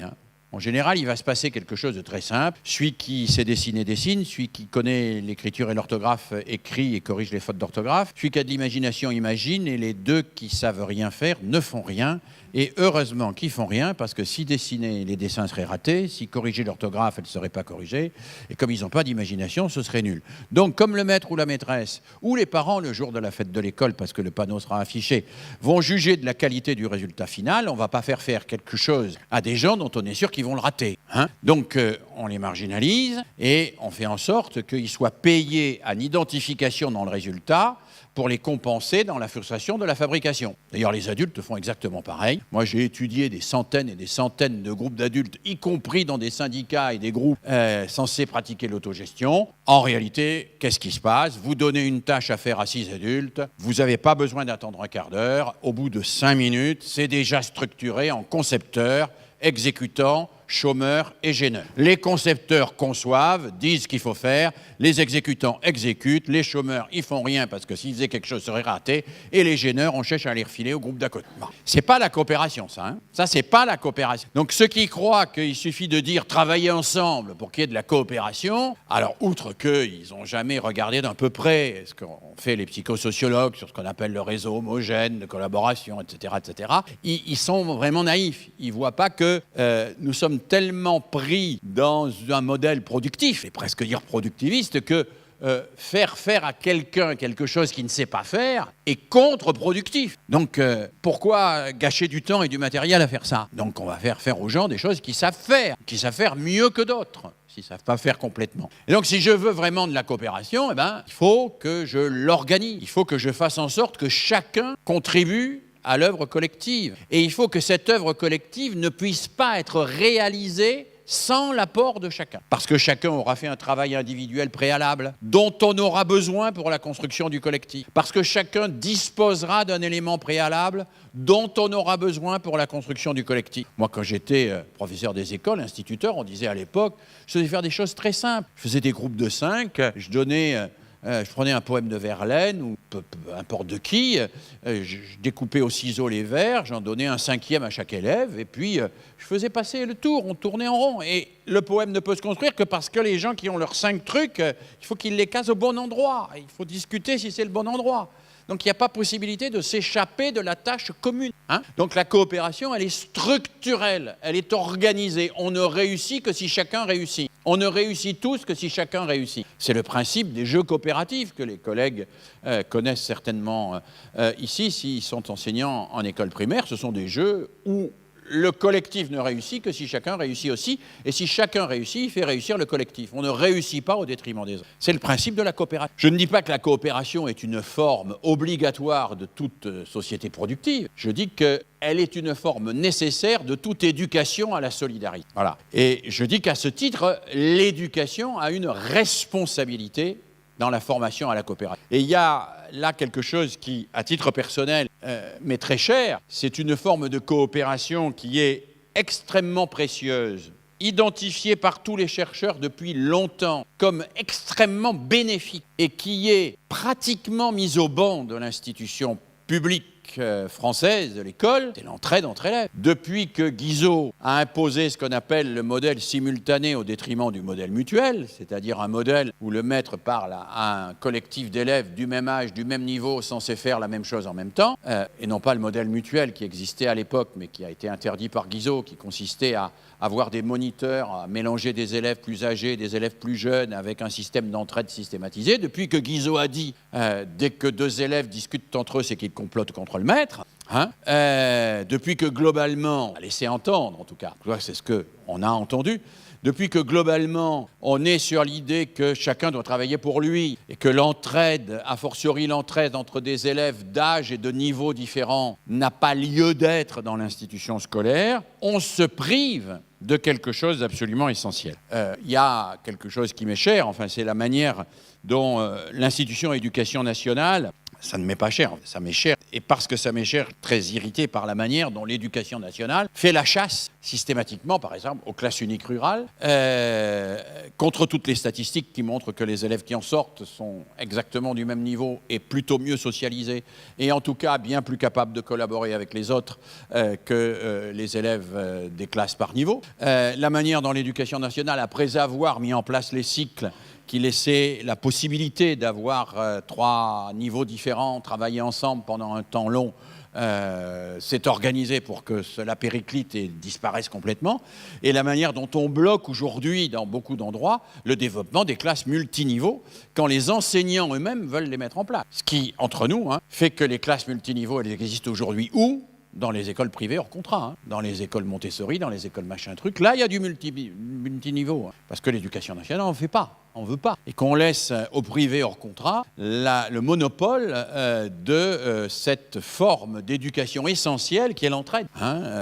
Quand j'ai été amené à travailler en Amérique du Sud, par exemple, avec les collègues argentins, après la chute du régime des colonels, nous avions mis en place ce que nous appelions des classes verticales au collège. C'est-à-dire qu'une classe était composée de beaucoup plus d'élèves que chez nous, puisque la majorité des professeurs avaient été assassinés par les colonels argentins, et il y avait un énorme déficit d'enseignants. Eh bien, nous avons mis en place un système où il y avait 15 élèves de 6e, 15 élèves de 5e, 15 élèves de 4e, 15 élèves de 3e, qui faisaient une classe de 60 élèves. C'est gros. Et on arrivait à gérer. Pourquoi ? Parce qu'en permanence, on jouait sur l'entraide entre les élèves. Et pas nécessairement l'entraide, d'ailleurs, toujours des plus âgés sur les plus petits. Il y a des choses sur lesquelles certains petits peuvent être meilleurs que les plus âgés. Pas forcément des choses très scolaires, mais en sport, en dessin, voilà, on peut s'entraider indépendamment de l'âge. Donc l'entraide est évidemment fondamentale aujourd'hui. Et nous savons d'ailleurs que ça profite aussi bien à celui qui aide qu'à celui qui est aidé. Celui qui aide, parce qu'il explique à l'autre, s'approprie les savoirs d'une manière extraordinaire. Et donc si on prenait du temps tout simplement pour que dans nos amphithéâtres d'université ou dans nos classes de CP, quand nous avons donné une explication ou proposé un concept, on demande à chacun de l'expliquer à son voisin pendant 5 minutes et vice-versa, pour faire verbaliser les gens et pour qu'ils expliquent et qu'ils soient expliqués. S'il y avait une réciprocité, on progresserait bien plus vite et bien mieux que ce que nous croyons progresser en excluant ce type d'interaction. Donc je crois qu'il y a là des enjeux éducatifs absolument fondamentaux. Et dans une société où règne, je l'ai dit tout à l'heure, l'individualisme, promouvoir l'entraide est, à mon avis, un enjeu fondateur. Alors ça peut paraître très simple, très simpliste. À l'époque des neurosciences, où on nous explique des tas de choses extrêmement sophistiquées sur les apprentissages, je connais aussi un certain nombre, on pourra en parler tout à l'heure, dire qu'il faut que les élèves s'entraident entre eux, ça peut paraître banal, mais c'est une vraie révolution. C'est une vraie révolution. C'est une vraie révolution que toute école organise des temps où les élèves de CM2 vont aider les élèves de CE1, etc. C'est une vraie révolution parce que ça change complètement le type de rapport que le maître a avec les élèves et que les élèves ont avec le savoir. Deuxième élément, dans une société que j'ai définie tout à l'heure comme pulsionnelle, où l'attractivité et l'immédiateté l'emportent systématiquement sur la quête de précision, de justesse, de vérité, il me semble que l'éducation doit travailler sur ce que j'ai appelé tout à l'heure le sursis, sur l'émergence de la pensée, sur l'entrée dans la réflexivité, sur le nourrissage par la culture. Alors, un exemple, une histoire. L'histoire d'un pédagogue que j'aime beaucoup, qui a beaucoup marqué l'histoire de la pédagogie, qui moi m'a beaucoup appris, Janusz Korczak. Vous avez peut-être vu le film d'Andrzej Wajda qui s'appelle Korczak. Si vous ne l'avez pas vu, essayez de le revoir, de le voir. Il vient de sortir en DVD. C'est un film sur un pédagogue exceptionnel, un homme médecin qui a fait la guerre de 14-18 et qui est mort en 1942 et qui, dans l'entre-deux-guerres, a ouvert toute une série d'orphelinats et d'écoles pour ceux qui avaient perdu leurs parents dans le conflit de la Première Guerre mondiale. Korczak a eu une fin tragique et héroïque à la fois, une fin de juste, puisque en août 1942, il s'était réfugié avec 192 enfants juifs dans des bâtiments désaffectés du ghetto de Varsovie, enfants dont les parents avaient été bien évidemment déportés. La veille du jour où la Gestapo devait venir chercher ses enfants, on a prévenu Korczak il pouvait bénéficier d'un passeport américain compte tenu de sa notoriété, s'enfuir du ghetto de Varsovie. Il a refusé. Et le lendemain, il a pris le plus petit de ses enfants par la main, en colonne, sous les fusils de la Gestapo. Il est allé avec eux au quai de chemin de fer, où ils ont ensemble embarqué pour Treblinka et ont été exterminés, gazés le jour. Il a tenu fer jusqu'à la fin. Mais ce qui est intéressant, c'est moins cette fin. Enfin, cette fin est exceptionnelle, fantastique, il fait de Korczak un juste parmi les justes, mais ce qui est exceptionnel aussi, c'est l'inventivité pédagogique de Korczak. Korczak avait des gamins qui étaient exactement les gamins bolides dont je parlais tout à l'heure. C'était des gamins qui étaient des orphelins qui manquaient de tout, et qui voulaient avoir toujours satisfaction, et qui étaient toujours aussi dans la bagarre. Il les recueillait dans la rue, et ils avaient l'habitude de se battre pour avoir de la pitance. Donc, pour ça, ils arrivaient, ils étaient prêts à sauter sur l'autre à chaque instant. Alors Korczak avait ce problème majeur de comment lutter contre ces bagarres permanentes. Alors il invente un premier système qui consiste à donner des points. C'est-à-dire que tous les lundis, il donne 10 points de bagarre à chaque gamin et on enlève 4 points pour une grosse, 3 points pour une moyenne, 2 points pour une petite, 1 point pour une insulte. Ça marche un peu, puisque Korczak note dans son journal certains enfants commencent à réfléchir avant de se battre, ce qui est quand même pas rien. On pourrait dire la même chose pour des adultes. Mais bon, ça marche pas pour des tas de raisons, parce qu'il y a un trafic de points qui se met en place, ceux qui se battent pas revendent leurs points, etc., etc. Donc,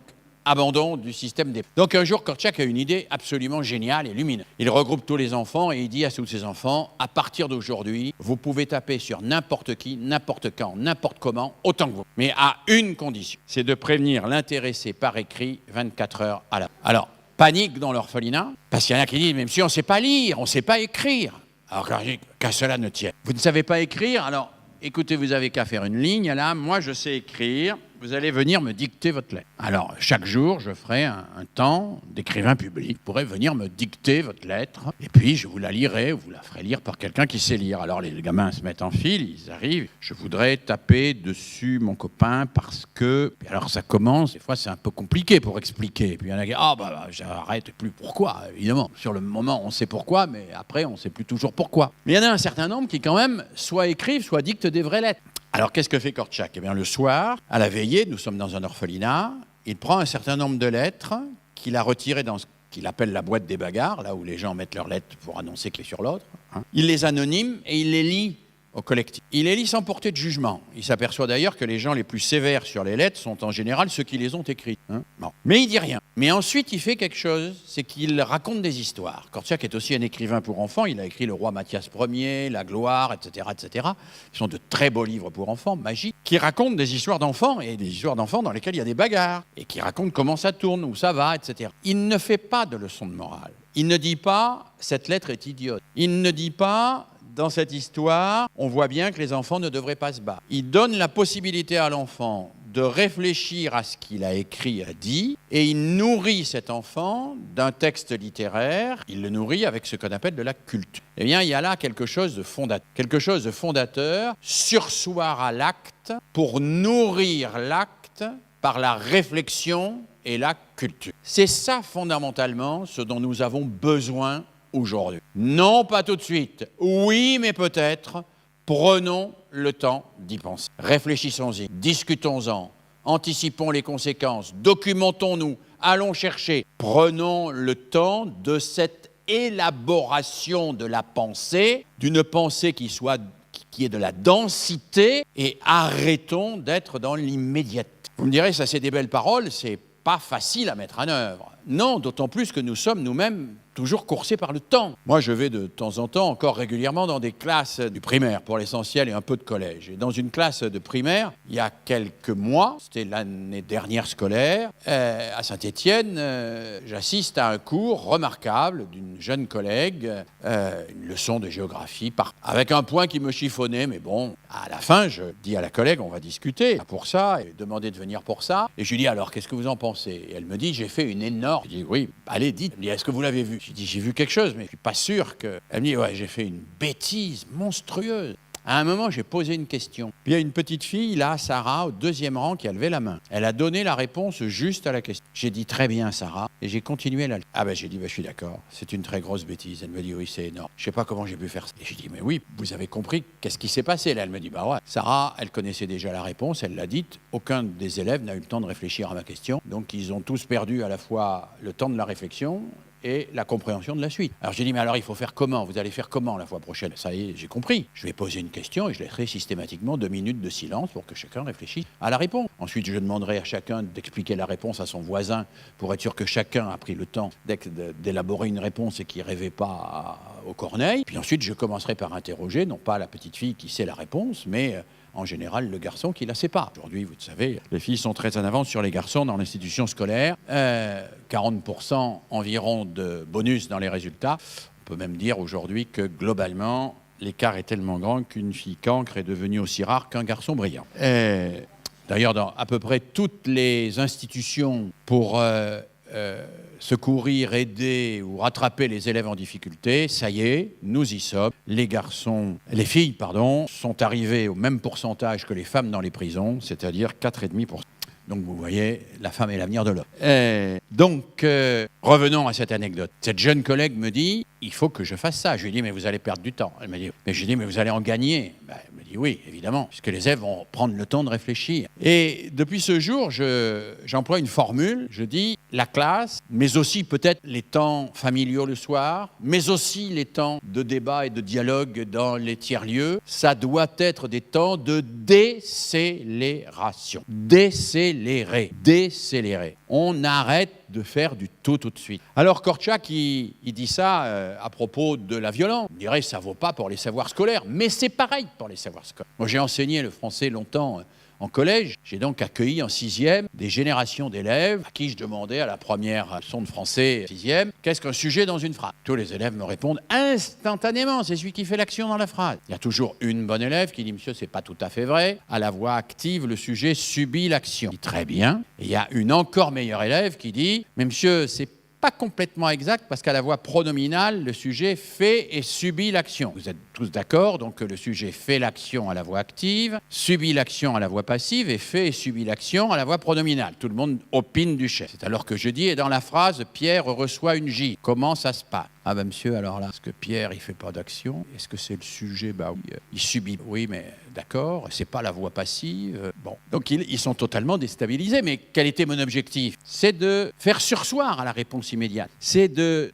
permettre d'accéder à la réflexivité. Et j'évoquais tout à l'heure les neurosciences. Mon collègue Olivier Houdet a fait une expérience tout à fait pertinente qui montre la validité et l'importance pédagogique de la décélération, du sursis. Il a repris l'expérience de Piaget des jetons. Vous savez, Piaget a une expérience Princeps qui consiste à donner 2 séries de 10 jetons à un enfant de 4-5 ans. Dans la première série de 10 jetons, les jetons sont très espacés les uns des autres. Dans la deuxième série de 10 jetons, les jetons sont très serrés les uns à côté des autres. Et il demande à l'enfant dans quelle ligne il y a le plus de jetons. Immédiatement, 9 enfants sur 10, même un peu plus de 9 sur 10, répondent instantanément dans la ligne du haut, puisqu'elle est plus longue. Ce qui a une certaine logique, parce qu'en général, l'enfant a appris à compter comment ? Avec un panneau dans la classe où il y a le chiffre 1 et puis un hippopotame, le chiffre 2 avec 2 girafes, le chiffre 3 avec 3 kangourous, le chiffre 4 avec 4 rhinocéros et ainsi de suite. Or, dans cette liste-là, la grandeur du chiffre est bien proportionnelle à la longueur de la ligne. Donc, il a acquis intérieurement quelque chose qui relève d'un espèce de registre spontané, de réflexe spontané, qui est de dire plus la ligne est longue, plus le chiffre est grand. Donc, il va répondre instantanément. La ligne la plus longue, c'est celle où il y a le plus de jetons. Et il y a un élève sur 10 qui, lui, ne répond pas. Non pas qu'il réponde l'inverse, il répond rien. Il répond « je sais pas ». Alors Olivier Houdet a fait passer cela sous IRM à des enfants. C'est un système très compliqué, ils sont dans des grandes machines qui font du bruit, ils ont des systèmes de boutons poussoirs avec une rugosité différente pour dire oui, non. Enfin, je vous passe le dispositif expérimental, on ne pourra pas d'ailleurs faire des IRM pour toutes les activités. Vous ne pouvez pas mettre vos élèves sous IRM en classe verte, vous ne pouvez pas les mettre sous IRM pendant qu'ils font des activités collectives de lecture, etc. Donc là, les neurosciences ne sont pas très utiles. Le nombre d'activités qu'on peut faire sous IRM, un individu est relativement réduit. Donc on ne peut voir la réalité que pour le moment. Peut-être on pourra un jour voir bien mieux qu'avec... Alors c'est très intéressant parce que Houdet, sous IRM, qu'est-ce qu'il montre? Il montre que l'enfant qui dit « je sais pas », il fait fonctionner quelque chose qui est le cortex frontal. Et le cortex frontal inhibe les réactions des cortex pariétaux et arrière. C'est-à-dire qu'il bloque, il dit non. Et il montre, alors là on a les images cérébrales, il montre que ce cortex frontal ne va pas laisser la réaction immédiate s'exprimer, mais va amener l'enfant à rentrer dans une démonstration, puisque l'enfant en question, qu'est-ce qu'il va faire? Il va prendre un jeton de la ligne du haut et le mettre sur un jeton de la ligne du bas, et ainsi de suite, pour voir s'ils sont du même nombre ou pas. C'est-à-dire qu'il va vérifier. Donc on sait maintenant comment ça se passe. On sait que le cortex frontal inhibe la réaction immédiate et permet de passer à l'expérimentation, à la réflexion, à la compréhension et à toute une série de choses qui sont essentielles. La vraie difficulté pour les pédagogues, pour les parents, pour les enseignants, pour les animateurs, c'est qu'ils n'ont pas d'interrupteur pour déclencher le fonctionnement du cortex frontal. D'ailleurs, l'interrupteur ou le bouton poussoir qu'on aurait là, vous savez, cortex frontal, vas-y, inhibe la réaction immédiate. Non, ça marche. Donc ça veut dire que là, nous sommes devant un problème qui est un problème pédagogique fort, qui est comment on fait pour inhiber la réaction immédiate. Eh bien, on va utiliser des dispositifs, on va utiliser des contraintes, on va utiliser des mises en situation expérimentale, on va utiliser toute une série de choses, on va décélérer en mettant l'enfant en situation effective de réfléchir. Et on fait de la réflexivité le pivot de l'acte éducatif. Pas un temps second, travail à la maison, pas un temps qui se discute dans le soutien scolaire. Non. Le cœur de l'éducation, c'est la réflexion. C'est-à-dire le temps qu'on prend, non pas pour mémoriser, ça ne veut pas dire que la mémorisation n'est pas importante, non pas pour répéter, non même pas pour être simplement attentif, mais pour comprendre et prendre le temps de faire marcher sa cerveau. Cette notion de dispositif, j'y crois beaucoup et elle m'a été confirmée il y a quelque temps par un chercheur américain que j'aime beaucoup, qui a écrit 2 livres que vous avez peut-être lus. L'un s'appelle L'éloge de la motocyclette, l'éloge du carburateur, et l'autre s'appelle Contact. Cet auteur est un homme tout à fait étonnant, puisqu'il est à mi-temps professeur de philosophie à l'université d'Harvard et à mi-temps réparateur de mobiles. Il a 2 mi-temps, il tient à ces 2 mi-temps. J'ai eu la chance de travailler avec lui à Marseille il y a 2 ans, dans un groupe de travail, un séminaire. Il a mené sur des cohortes d'enfants toute une série de travaux pour montrer qu'un des déficits majeurs de la réflexivité, c'était l'absence de dispositifs attentionnels liés à l'activité de la main. C'est-à-dire que le fait que l'enfant ne soit pas en situation de rencontrer des objets et de travailler sur ces objets, et des objets qui lui opposent une résistance pour le faire réfléchir et penser, c'est un handicap colossal. Et il montre qu'à cet égard, il y a tout un travail à faire sur la résistance dans le numérique. C'est-à-dire sur la nécessité d'introduire l'ordinateur résistant, c'est-à-dire l'ordinateur qui n'obéit. L'ordinateur qui n'obéit. Parce que c'est quand l'ordinateur n'obéit pas qu'on commence à réfléchir. Mais il montre aussi la nécessité d'introduire ce que nous appellerions, nous, volontiers, vulgairement, du travail manuel. Par exemple, il dit, un gamin qui a un morceau de bois, qui a de la terre, qui a du fer, il va rencontrer de la résistance. Et le morceau de bois, il va devoir le travailler, il va devoir travailler avec. Ça focalise son attention et ça développe en lui quelque chose qui est le contraire de l'immédiateté, de la pulsionnalité. Ça développe cette réflexivité. Le morceau de bois, pour le tailler, il faut que je le comprenne d'une certaine manière. Et cette dialectique entre l'objet qui résiste et le sujet qui veut faire avec l'objet, se faire avec. Pas faire sur, pas exercer sa toute puissance sur, mais faire avec, en comprenant les résistances qui sont dans l'objet avec lequel je fais. Ça, c'est absolument fondamental pour l'émergence de l'intelligence et de la réflexion. Absolument fondamental. Faire avec. Et il dit, un des problèmes des enfants américains, puisqu'il travaille sur les enfants aux États-Unis, c'est qu'ils sont devant que du virtuel qui ne résiste jamais.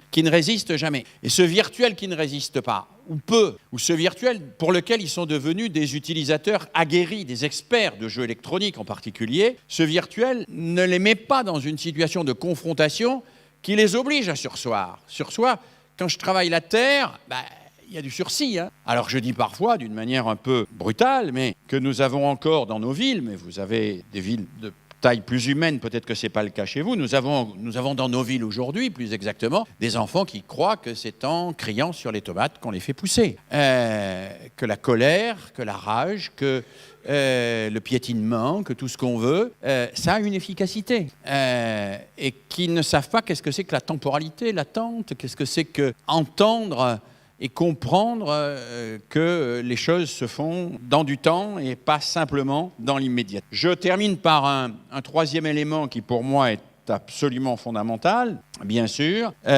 Dans une société où le langage, malheureusement, et les réseaux sociaux, bon, ils sont pour une part, mais pas seulement. Moi, je n'impute pas seulement ça aux réseaux sociaux. Le langage se dissout dans le slogan et le bavardage. Dans une société où souvent la séduction l'emporte sur la précision.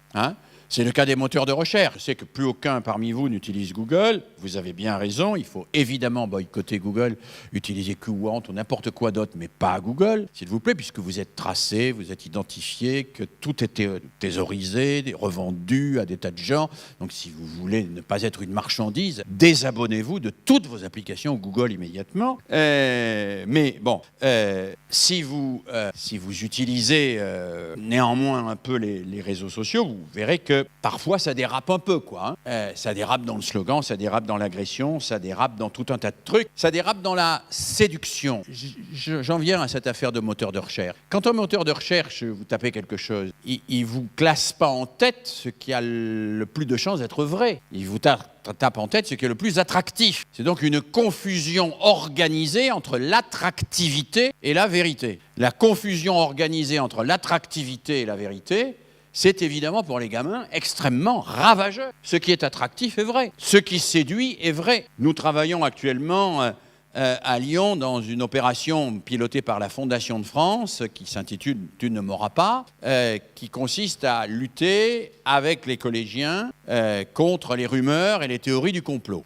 C'est fabuleux, les théories du complot. Moi, je ne m'étais pas rendu compte j'étais engagé dans cette affaire, à quel point les théories du complot étaient systématique, généralisée, et puis sur des choses absolument hallucinantes. Et on se dit, mais qu'est-ce qui fait que les théories du complot, ça marche ? Ça marche, c'est éminemment séduisant, c'est formidablement bien fait, ça joue sur les ressorts captateurs les plus efficaces. Et par rapport à ça, nous, notre travail, c'est de dire il faut parfois renoncer à ce qui est séduisant pour chercher ce qui est vrai. Mais chercher ce qui est vrai est beaucoup plus difficile que d'accepter ce qui est séduisant. Parce que ce qui est séduisant se donne d'emblée tout de suite, alors que chercher ce qui est vrai, peut-être qu'on ne le trouvera pas. Peut-être qu'on ne le trouvera pas. Je ne trouverai peut-être pas, ou je ne comprendrai peut-être pas la raison du conflit israélo-palestinien. Mais toute une série de théories du complot sur le net me donnent des raisons du conflit israélo-palestinien, et qui sont toutes plus séduisantes les unes que les autres, qui renvoient du protocole des sages de Sion jusqu'à certaines mythologies des mille et une nuits, etc., etc. Les Arabes en pleine pour leur grade, les Juifs aussi, etc. Mais c'est des trucs invraisemblables.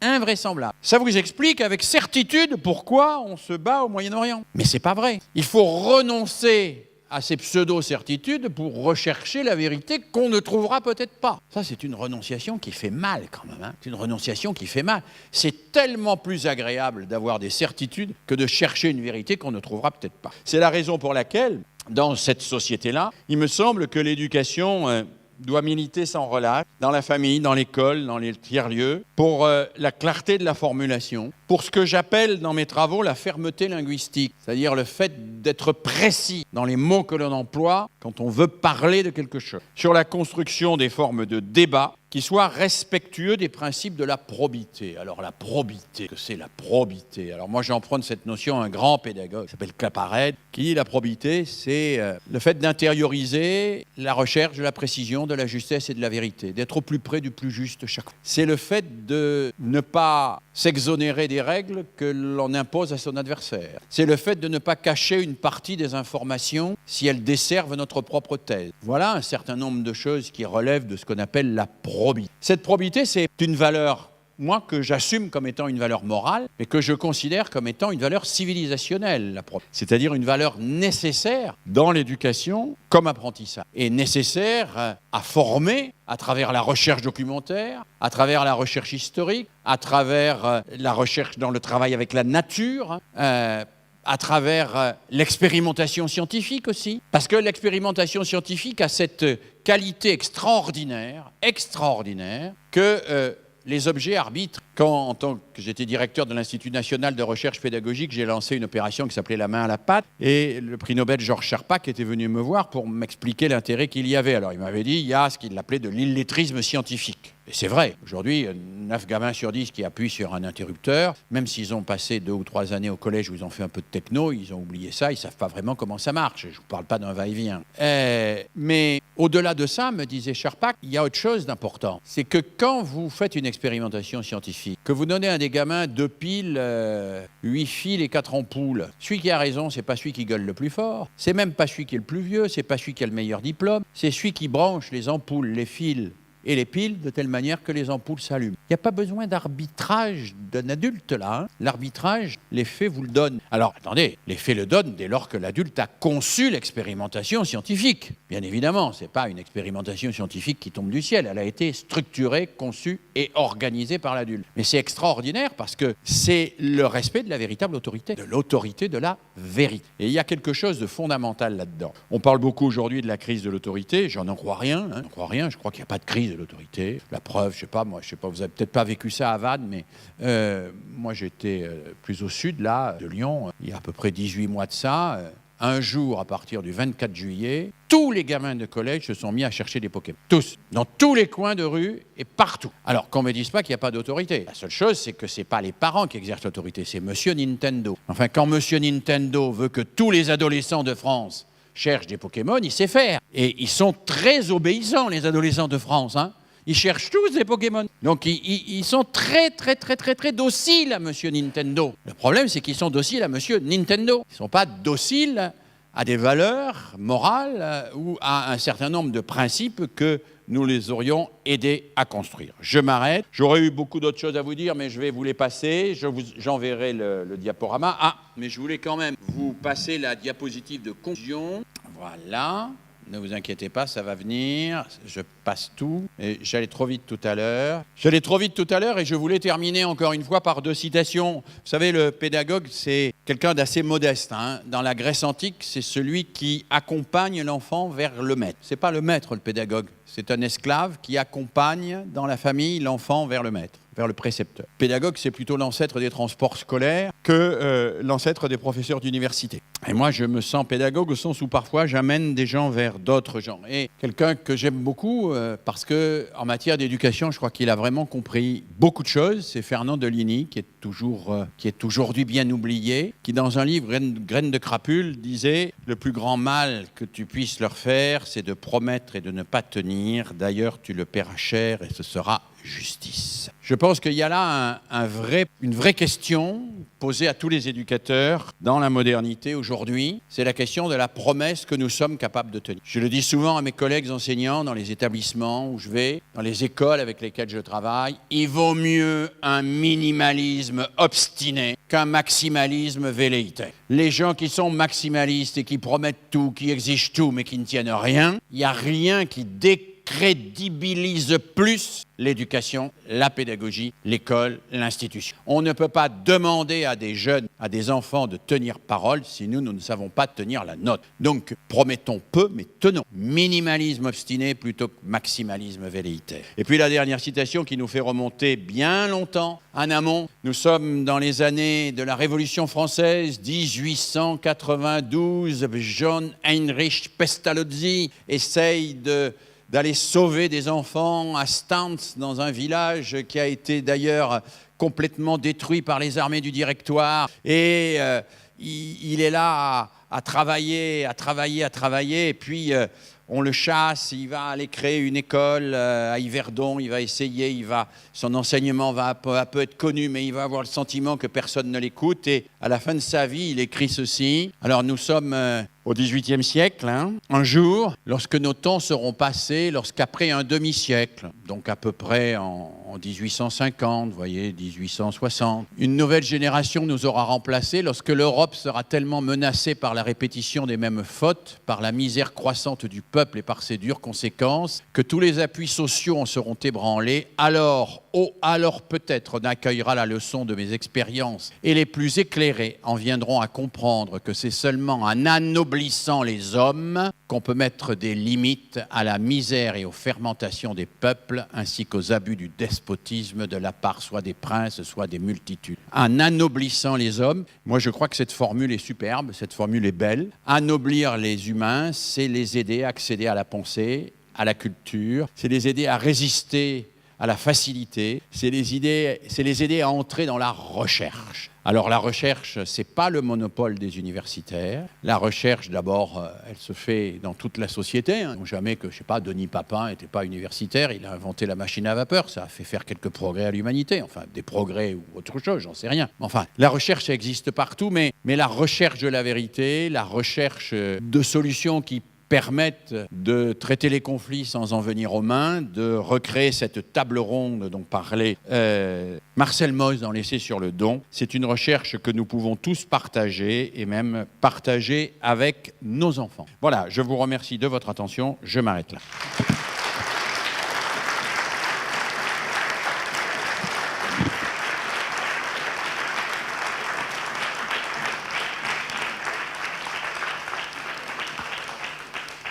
Merci, Monsieur Mérieux. Nous allons passer à quelques questions ou commentaires. Donc, qui veut commencer ?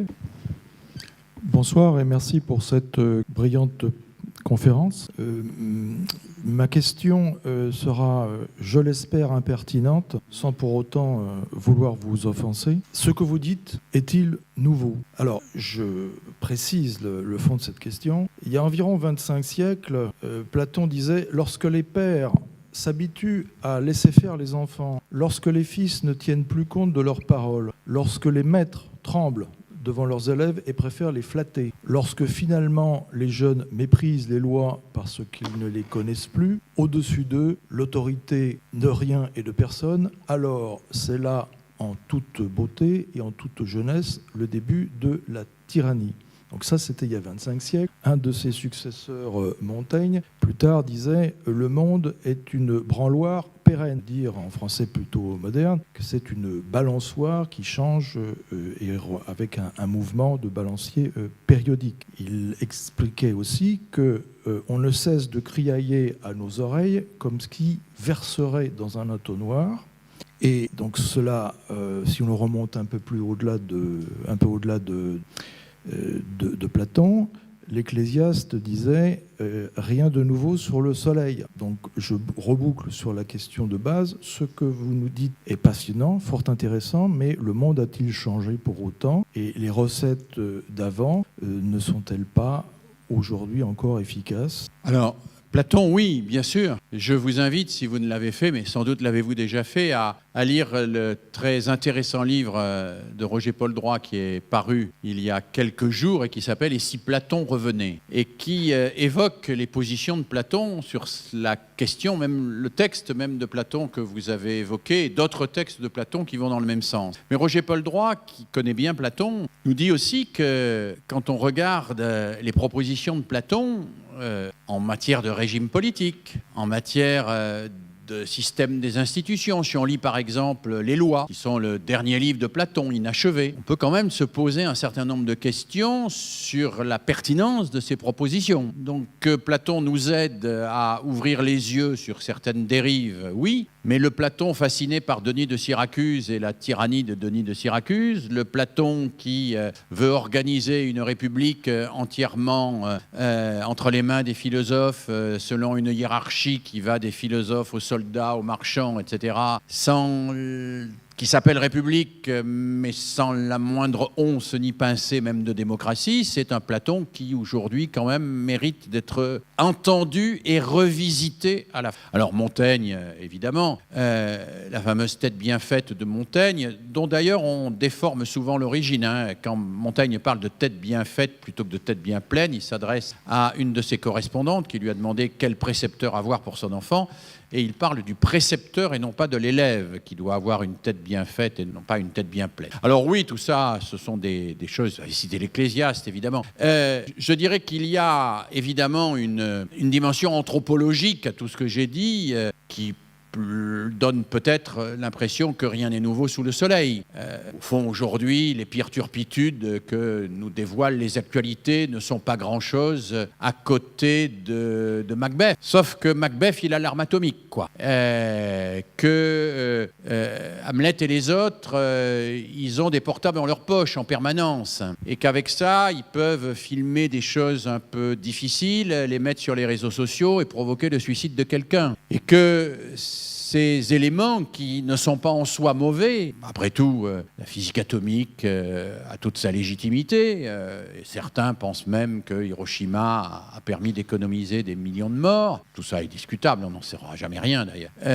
Mais toutes ces choses qui n'ont pas que des mauvais côtés ne peuvent pas ne pas nous réinterroger sur peut-être les vrais fondamentaux de l'éducation. Moi, ce que j'ai essayé de dire aujourd'hui, peut-être, au fond, alors, c'est que c'est un retour à ces vrais fondamentaux de l'éducation, à la réflexivité comme structurant la pensée et permettant la subjectivation et l'autonomie de l'être humain et la recherche du bien commun et de la coopération. Je regrette simplement que ces fondamentaux-là, dont je suis prêt à dire qu'ils ne sont pas nouveaux, ne soient pas d'autant plus réactualisés et d'autant plus et d'autant mieux repris en compte que les prothèses technologiques que nous avons fabriquées, elles, mettent en danger un certain nombre de principes fondamentaux de notre humanité. Aujourd'hui, il y a plus de 100 startups en France qui travaillent sur l'exploitation des téléphones portables, des smartphones et des applications que vous utilisez. Ces startups ont quel objectif ? S'introduire dans vos smartphones, analyser la totalité de vos usages, de vos applications, de vos recherches de films, au nombre de pas que vous faites par jour, en passant par toutes les recherches que vous avez faites sur Internet, etc. Et de vendre cela à des gens qui auront besoin ou envie de vous embaucher ou de ne pas vous embaucher, voire de vous vendre ou de ne pas vous vendre, etc. Ce genre de choses peuvent être considérés comme après tout anecdotiques. Et il y a un monsieur qui vend beaucoup de livres aujourd'hui, qui s'appelle Laurent Alexandre, qui est éditorialiste à l'Express, qui vient de publier un livre qui s'appelle « Intelligence artificielle ». Bon, pourquoi l'intelligence artificielle va changer complètement le monde éducatif, qui dit que c'est un mouvement irréversible, qu'on va même aller jusqu'à un système qui implantera des éléments d'intelligence artificielle dans les cerveaux des gens pour accroître leur quotient intellectuel, qui explique qu'il y a quand même 3 lignes rouges, c'est qu'il ne faut pas totalement externaliser le cerveau de l'homme pour qu'il reste maître de sa volonté, qu'il ne faut pas chercher l'immortalité absolue parce qu'on ne saurait pas où mettre les gens, et je crois que la 3e ligne rouge, je l'ai oubliée, bon, peu importe. Alors on peut considérer qu'après tout, il y a là une sorte de marche inéluctable vers une espèce de toute-puissance d'une technologie complètement folle, où on peut dire aussi cette technologie-là a besoin plus que jamais de se ressourcer à un certain nombre de fondamentaux, comme ceux que vous avez dit, qui en font précisément leur actualité. Peut-être que ces fondamentaux ont été, pendant de très nombreuses années, pris comme essentiels, ensuite considérés comme un peu anecdotiques, mais qui aujourd'hui, peut-être qu'aujourd'hui, redeviennent fondamentaux comme des contrepoisons absolument indispensables, mais dont il ne suffit pas de se revendiquer, qu'il faut mettre en œuvre. Quand je dis il faut que les classes deviennent des lieux de décélération, il ne suffit pas de le dire. Après, il faut le faire. Il faut le faire en termes de conception des programmes, il faut le faire en termes de conception de l'évaluation, de l'inspection, il faut le faire en termes de formation des enseignants, il faut le faire en termes d'architecture scolaire. Quand je dis il faut que l'entraide entre élèves soit systématisé, il ne suffit pas de dire qu'il faut que les élèves soient gentils entre eux. Il faut organiser l'entraide dans les établissements. Alors, on peut dire c'est une vieille idée, mais moi, je ne prétends pas que l'entraide entre élèves est une idée révolutionnaire. que l'idée en tant que telle n'est pas révolutionnaire. Je dis simplement que si on la mettait en pratique demain dans toutes les écoles, dans tous les collèges, dans tous les lycées, dans toutes les universités, et si l'entraide devenait un principe pédagogique incontournable, ça serait une révolution. Mais je ne dis pas que l'idée est nouvelle. Je dis pas l'idée est nouvelle. Je dis que si dans les cours d'amphithéâtre, on prenait des temps de silence après avoir défini un concept pour pouvoir le faire mentaliser par chaque étudiant, le faire reprendre, le faire échanger, et puis si on travaillait sur la pédagogie des grands groupes d'une manière plus systématique qu'on ne le fait aujourd'hui, on gagnerait beaucoup d'efficacité dans l'enseignement universitaire, mais il ne suffit pas de le dire, il faut le faire. Alors après, il faut le faire, ça veut dire qu'il faut, comme cela est le cas dans votre université, vous avez beaucoup de la chance, qu'il y ait un service de pédagogie universitaire, ce qui est révolutionnaire aujourd'hui, parce qu'il y a très peu d'universités qui s'intéressent à ces questions. Bon, on sait bien que l'immense majorité des universités considèrent que l'université fonctionnerait mieux sans les étudiants, si on pouvait enfin faire de la recherche tranquillement. Donc, que mes idées ne soient pas nouvelles, pour ma part, ne me gêne absolument pas. Moi, je ne cherche pas à faire dans la nouveauté. Je cherche à faire dans la pertinence. Et la question, pour moi, n'est pas est-ce que c'est nouveau, mais est-ce que c'est pertinent aujourd'hui de rappeler ces choses-là. Et si c'est pertinent aujourd'hui, il ne suffit pas de les rappeler oralement, il faut se battre pour les mettre en œuvre. Moi, par exemple, je n'ai pas réussi à faire bouger grand-chose dans le système éducatif. En 98, j'ai introduit dans les lycées j'ai fait introduire dans les lycées un certain nombre d'innovations, en particulier les travaux personnels encadrés, qui sont restés pendant quelques années en terminale, très peu de temps, qui ont été supprimés en terminale, qui sont aujourd'hui cantonnés à la première, qui semblent disparaître, mais peut-être réapparaîtront dans le cadre de la réforme des lycées. Bon, je suis pas absolument certain que c'était une bonne chose. Ça a été très compliqué de dire chaque élève de première et de terminale va élaborer un dossier qui sera un véritable chef-d'œuvre, où il mettra en relation plusieurs disciplines, qu'il soutiendra devant un jury, etc. On a réussi à le faire, ça n'a pas duré très longtemps, ça dure encore un peu ici ou là. Quand c'est bien accompagné par les enseignants, ça marche très bien. Quand ça ne l'est pas, malheureusement, ça ne marche pas, mais ça, c'est normal. Le problème, c'est bien de mettre en cohérence les paroles et les actes. Les gens qui invoquent Montaigne, ils sont nombreux, en particulier dans l'institut du même nom. Mais les gens qui mettent en pratique Montaigne, y compris dans l'institut du même nom, sont quand même moins nombreux. Et nos institutions, et je le dis avec tout l'amour que j'ai pour l'éducation nationale, qui est une institution que j'aime beaucoup, nos institutions parfois annoncent de belles idées générales et généreuses, mais pratiquent ce qui fonctionne le plus vite au moindre coût. C'est-à-dire, sont le grand écart entre les projets annoncés et le vécu quotidien concret. Vous savez, on est très fort, on peut faire des projets, moi je peux vous en faire, à partir d'un diagnostic précis du territoire et en fonction des besoins des individus, avec des évaluations qui seront menées d'une manière élaborée par les différents acteurs dans un partenariat serré avec les forces économiques et sociales du pays, dans le cadre d'une concertation pluripartite, etc., etc. Enfin, vous savez, on peut faire des projets comme ça, nous savons tous en faire. Le problème, c'est pas faire des projets de ce type pour qu'ils soient validés par des instances. Nous savons les attentes des instances et le type de projet qu'il faut faire. Vous rajoutez co-élaboration, co-construction 3 fois par paragraphe, et ça y est, ça marche. Bon, on donne le sentiment que ça y est, on a inventé la démocratie et tutti quanti. Bon. Le problème, c'est pas de construire des projets, c'est de faire évoluer un tant soit peu les pratiques, de déplacer le curseur dans les pratiques. Bon, voilà, moi je prétends pas être nouveau, je me demande si je suis pertinent. Le fait que Platon ait dit la même chose, c'est très flatteur pour moi. Mais lisez le livre de Roger Paul Droit sur Platon, c'est à mourir de rire. C'est Platon dans un fast-food, Platon à la COP21, Platon devant chacune, et il va chercher des citations dans les œuvres de Platon pour dire ce qu'il aurait pensé de toutes les nouveautés de notre hypermodernité. Une autre question ? Je ne sais pas si vous avez une question ou un commentaire. Oui, je suis ici. Merci, monsieur. Je voulais revenir sur la décélération. À ce propos, je voudrais vous rappeler que monsieur Braic, André Braic, était venu ici. Maintenant, il est décédé il y a 2 ans. Mais donc, sa conférence était si intéressante qu'on a dépassé l'heure et donc le système d'alarme s'est mis en route. Et donc, c'est à 11h. Alors bon, je ne sais pas si ça va...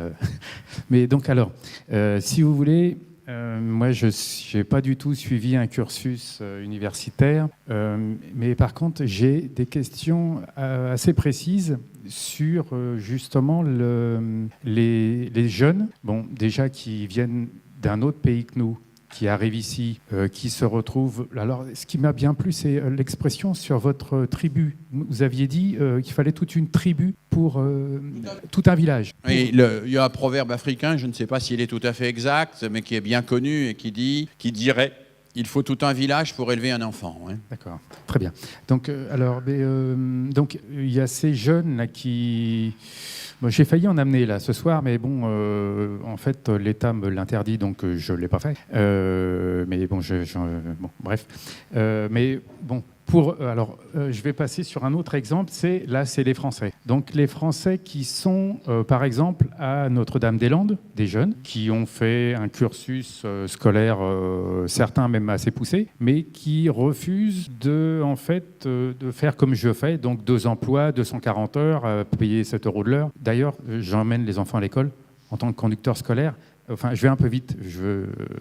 Vous êtes pédagogue, donc. Oui, et donc, alors justement, ça me fait très plaisir parce que les enfants, en fait, le matin, ils sont bien dans le car. Et moi, je n'ai pas du tout vos capacités. Et donc, je leur avais dit, première chose, l'entraide, la solidarité entre vous, c'est impeccable.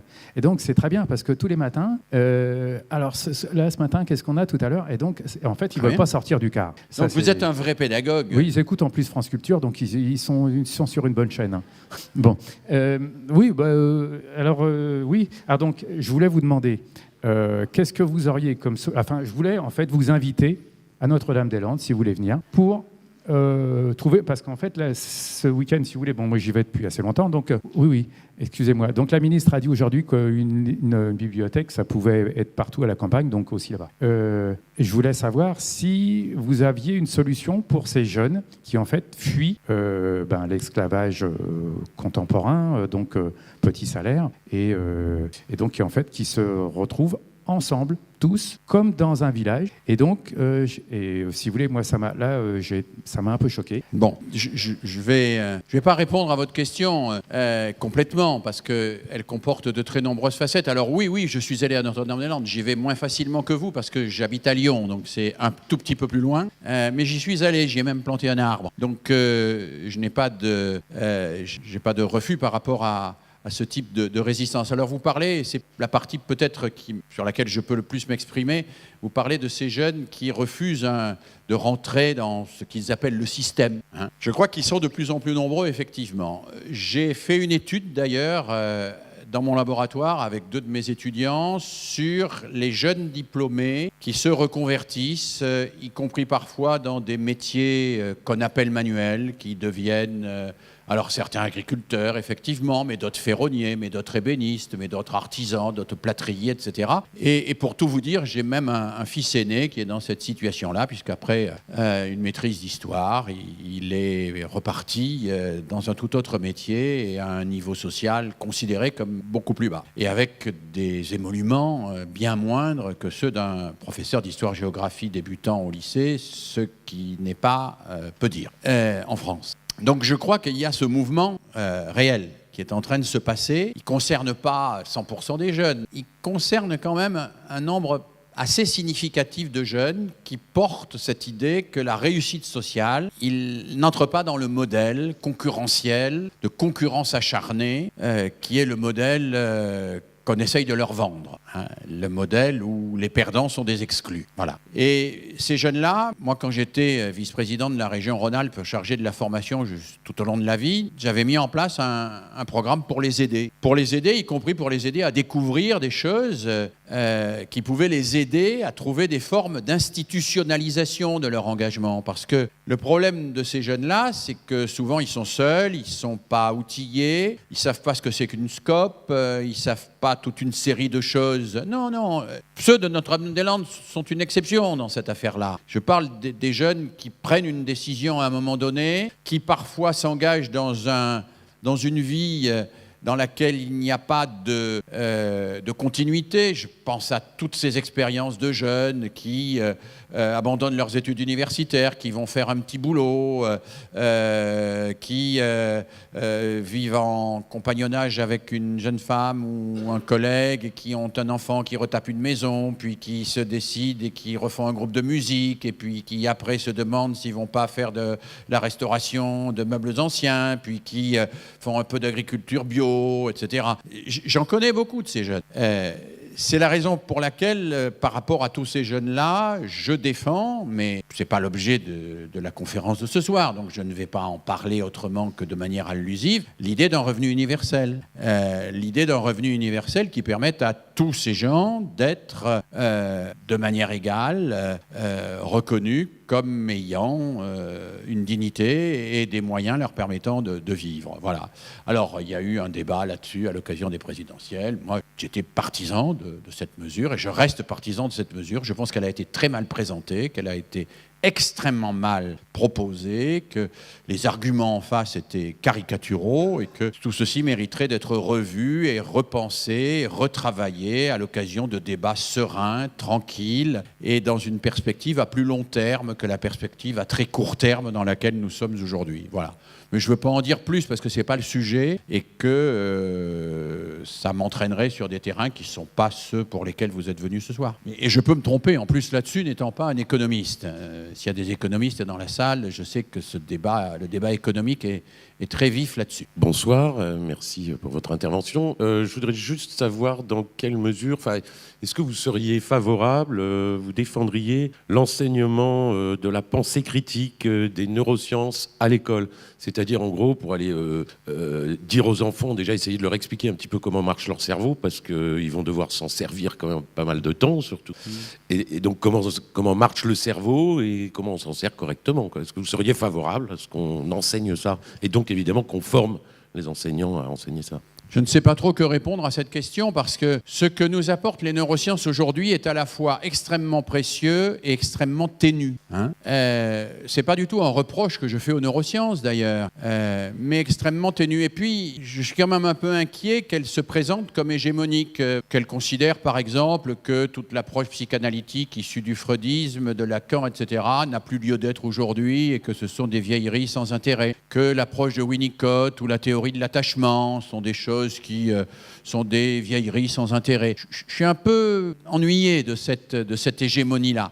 En revanche, ce dont je suis partisan, et qui n'est pas spécifiquement lié aux neurosciences, c'est quelque chose que nous avons travaillé depuis très longtemps, depuis 50 ans au moins, après aux Hubel aux États-Unis, c'est le développement à l'école de ce qu'on appelle la métacognition. La métacognition, c'est la réflexion sur comment on travaille, comment on fait dans sa tête, comment ça se passe. Pas nécessairement exclusivement avec des apports des neurosciences. D'abord, tout simplement, quand je m'y prends comme ça, est-ce que je réussis mieux ou moins bien que quand je m'y prends comme ça ? Comparons la manière dont chacun apprend un poème. Comparons la manière dont chacun fait un exercice.